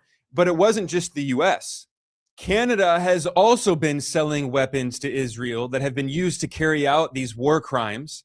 And a poll of Canadians found that a slight majority of the population, 55%, opposes Canada's weapon sales to Israel. And due to the massive public outrage and protests in Canada, the Canadian government was forced to claim that it was going to stop selling weapons to Israel. At least that's what it promised. And this was in 2024 under the previous Prime Minister, Justin Trudeau, who's from the same centrist Liberal Party of the current Prime Minister, Mark Carney. But in reality, that wasn't true. The Canadian government lied. It claimed it would stop selling weapons to Israel, but Canada's state media outlet CBC admitted in 2025 that Canada has continued sending weapons to Israel that have been used against the Palestinian people. And this is why there have still been protests going on in Canada. Well, Mark Carney is going to Davos and bloviating on the international stage about how he's standing up to Trump and defending the rules-based order. Meanwhile, Canada continues to send weapons to Israel through the US. So in this way, Carney is still allied with Trump. And it is true that around the world, Canada has a much better reputation than the US because the US is a crazy rogue regime that is constantly invading countries and bombing them and imposing sanctions and organizing coups and carrying out regime change operations. It's a crazy empire. But Canada has very often been complicit in the US empire's worst crimes. And yet many people often don't know about Canada's role. It's been much better at whitewashing its image. But if you look at recent votes at the United Nations, you can see that Canada sometimes joins the US in voting against the rest of the world. Like in 2023 in the UN General Assembly, there was a vote on a resolution that called for supporting the Palestine Refugees Agency, UNRWA. 156 countries supported it. The 6 countries that voted against were the US, Israel, Canada, and 3 tiny island countries. Similarly, every year at the UN General Assembly, there's a vote on a resolution that condemns Israel's illegal settlements in occupied Palestinian territory and the occupied Golan Heights, which is Syrian territory according to international law. And in 2023, once again, Canada joined the US in voting against the rest of the world. It was the US, Canada, Hungary, Israel, and 3 small island nations voting against the rest of the world and voting against international law. Similarly, when there was a vote in the UN General Assembly in 2024 calling to admit Palestine as a full member state of the UN, Canada and many European countries abstained in the vote, again, going against the will of the vast majority of the international community. But it's not just on issues related to Israel-Palestine. Canada and the West more broadly often vote against the rest of the world, the global North against the global South. In 2023, there was a UN General Assembly vote condemning sanctions, which are known as unilateral coercive measures, which violate international law and they violate human rights. And Canada joined the US and pretty much all of Europe in voting in support of sanctions that violate international law. And by the way, this all happened when Canada had this centrist liberal prime minister, Justin Trudeau. If you go back to the previous conservative, the right-wing leaders like Stephen Harper, Canada was even more pro-US. And let's not forget that when the US invaded Iraq in 2003 in an illegal war of aggression, Stephen Harper, the leader of Canada's Conservative Party, openly supported the US-led invasion of Iraq. Now, Harper at that time was not prime minister. There was a liberal prime minister, Jean Chrétien. But in 2006, Harper did become prime minister. He formed a conservative government in Canada and openly supported these illegal US wars of aggression. So this kind of blatant hypocrisy is nothing new for Canada. Now, Prime Minister Mark Carney talks about the rules-based order, but Canada was always a willing participant and accomplice in this US-led imperialist system. But now the Canadian government is very scared, rightfully, because the US empire has turned its sights on Canada. Again, I already pointed out how Trump is threatening to colonize Canada and make it the so-called 51st state of the United States. In fact, what's crazy is the Financial Times reported that the US government has been supporting far-right separatist groups inside Canada. More specifically, US State Department officials have been repeatedly meeting with leaders of the separatist movement in Alberta in Western Canada, which uncoincidentally is a wealthy, oil-rich province, and Trump wants to exploit the province's natural resources. So the Trump administration has been openly supporting these fringe far-right extremists. And by the way, they are asking for $500 billion from the US in order to bankroll their separatist movement. So the US government is blatantly interfering in Canada's internal affairs and violating the sovereignty of its northern neighbor. And this is why Mark Carney warned in his Davos speech that middle powers like Canada want to be at the table, so they're not on the menu. The middle powers must act together, because if we're not at the table, we're on the menu. So this is why Mark Carney is so angry, because his argument is the whole point was the Western powers were supposed to unite as imperialist partners in crime. The Europeans and the Canadians were supposed to be the little brothers of the US empire, but now this ferocious, mad US empire is targeting its own allies and threatening to colonize them as well. Just as Trump is threatening to colonize Greenland, which is an autonomous territory of Denmark, which is a member of NATO. And this has infuriated the European Union because Europe's argument is just like Canada's. We were supposed to be your imperialist allies. Together, we were supposed to exploit the global south. In fact, France's multimillionaire banker turned president, Emmanuel Macron, who's quite similar politically to Mark Carney in Canada. These are bankers, and they're not in any way left-wing. These are center-right neoliberal technocrats and imperialists. And yet now that they're being targeted by the US empire, suddenly they're defenders of sovereignty after they've been violating the sovereignty of the global south for so many, not just decades, for centuries.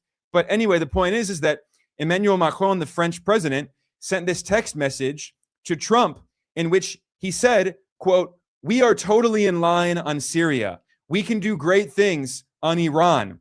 I do not understand what you are doing on Greenland," end quote. So the message is clear. The European middle powers want to reunite with the US empire in order to exploit Syria and Iran and the global south countries. They want to go back to this great imperialist bargain, as Mark Carney put it. This bargain no longer works. But the US empire is entering a whole new stage of imperialism where it's now going to target its own so-called allies, not just the global south. Because again, the goal of the US empire is total global hegemony, to exploit all of the countries on earth, all of their workers, to exploit all of their natural resources, to enrich billionaire oligarchs on Wall Street and Silicon Valley. Donald Trump has made that as clear as day. And this is why the US government is waging a full frontal assault on international law. Trump is making it clear that the US empire does not care about international law. Again, that's not new, but saying it very explicitly. And he's even going a step further and saying that he's going to physically expand the territory of the US empire by colonizing foreign countries and directly attacking the fundamental concept of sovereignty. Now, sovereignty is the most important sacred principle of international politics. And this goes back hundreds of years, well before the creation of the United Nations after World War II. The idea that a government has sovereignty over its territory that should not be violated goes back to 1648, to the Westphalian system established by the so-called Peace of Westphalia, when the European powers came together in the 30 Years' War. Of course, the European powers were deeply hypocritical. They were already colonial powers. They denied sovereignty to their colonies in Latin America, and they went on to colonize most of the world in Asia and Africa. So yes, it is very important to emphasize that there's always been deep hypocrisy in these Western claims to support sovereignty. They only really cared about their own sovereignty, not the sovereignty of the foreign countries that they were colonizing. But after World War II, when the European empires destroyed themselves, and also the Japanese empire, these empires fought in the most brutal war in human history, and the weakening and the destruction of those empires led to the victory of anti-colonial movements across the global south. There were waves of national liberation struggles that overthrew their colonizers all across Asia and Africa in the 1950s, 60s, and 70s. And even though the US-led Western imperialist powers continued to try to destabilize foreign governments and overthrow them and meddle in their internal affairs, the CIA carried out dozens of coups all around the world and regime change operations. Certainly, it was endlessly hypocritical. But at the very least, the concept of sovereignty was written into international law, and the Western imperialist powers were not able to actually colonize more territory, to physically take control of more territory. The US empire is trying to drag the world back to 19th century style European colonialism and to destroy any semblance of international law. So this is why these Western so-called middle powers like Canada, which have been complicit in this US-led imperialist system for so long, this is why they are now desperately seeking alternatives. This is why many European leaders have been traveling to China and trying to improve relations with China. And this is why Canada's Prime Minister, Mark Carney, took a trip to Beijing in January to meet with President Xi Jinping and to come to a new trade agreement. Because Canada recognizes that it is much too dependent on the US and it has to diversify its foreign relations. And yet previously, the Canadian government always criticized China over so-called democracy and human rights and all of that propagandistic nonsense. But now that it's no longer convenient, Canada has totally abandoned that superficial rhetoric, which shows that it never actually believed in this nonsense about democracy and human rights. It was simply public relations. And as soon as it became politically convenient, Canada simply abandoned the pretense and is now trying to act more explicitly in its national interest to defend itself.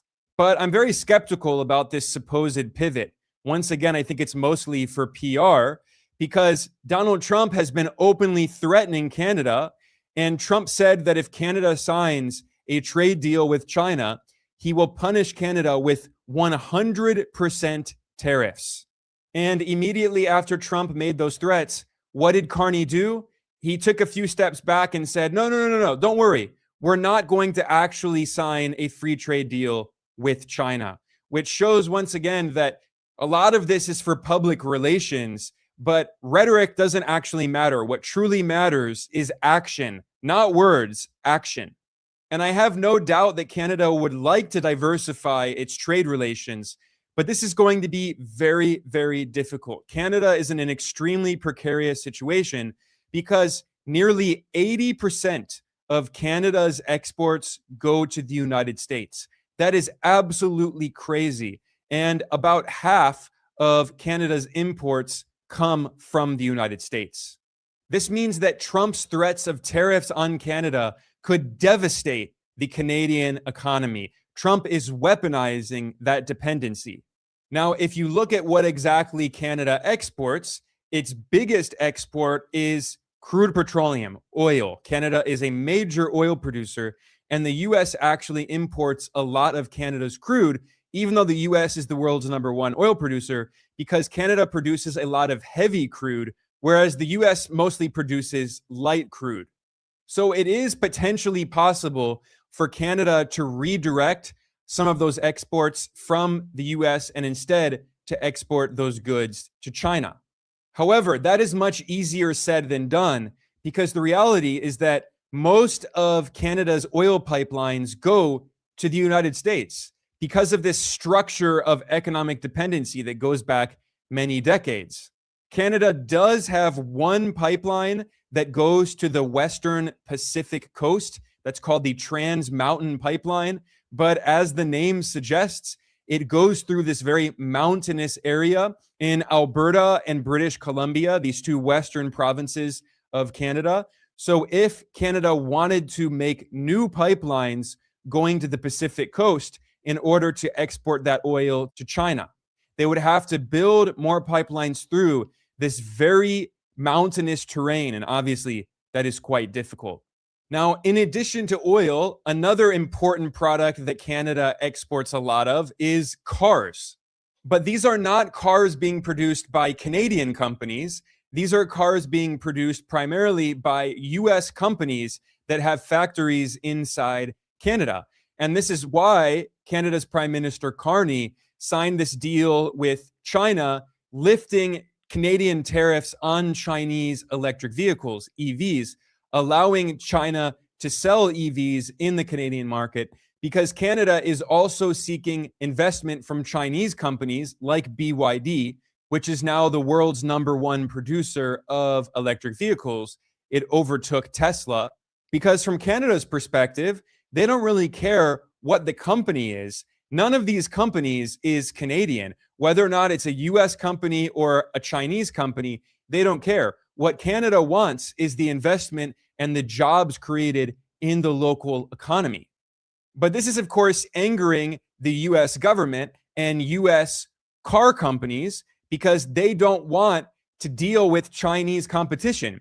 This is why the US government put 100% tariffs on Chinese EVs, because US car companies know they simply cannot compete with Chinese automakers. Chinese EVs are much better quality and they cost significantly less than US cars, especially than cars produced by Tesla. So for Canada, it's a no-brainer, but the US is deathly afraid of Chinese competition, which is why the US government is now once again threatening Canada and telling Canada that it needs to reverse its decision to allow Chinese EVs in its domestic market. So again, what all of this shows is that Canada has now recognized that its extreme dependency on the US is a major vulnerability, and it is desperately seeking alternatives. This is why Carney took this trip to Beijing and tried to improve relations with China. It was the first visit by a Canadian prime minister to China in nearly a decade. And this is also why the UK's Prime Minister, Keir Starmer, likewise visited China and met with China's President Xi Jinping also in January, just a few weeks after Carney visited.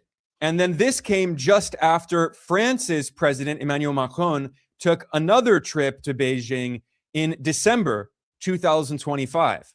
Because these same European leaders that love to bloviate about democracy and human rights and all of that nonsense, they showed that they actually don't care about that. It's just propaganda, it's rhetoric, it's public relations.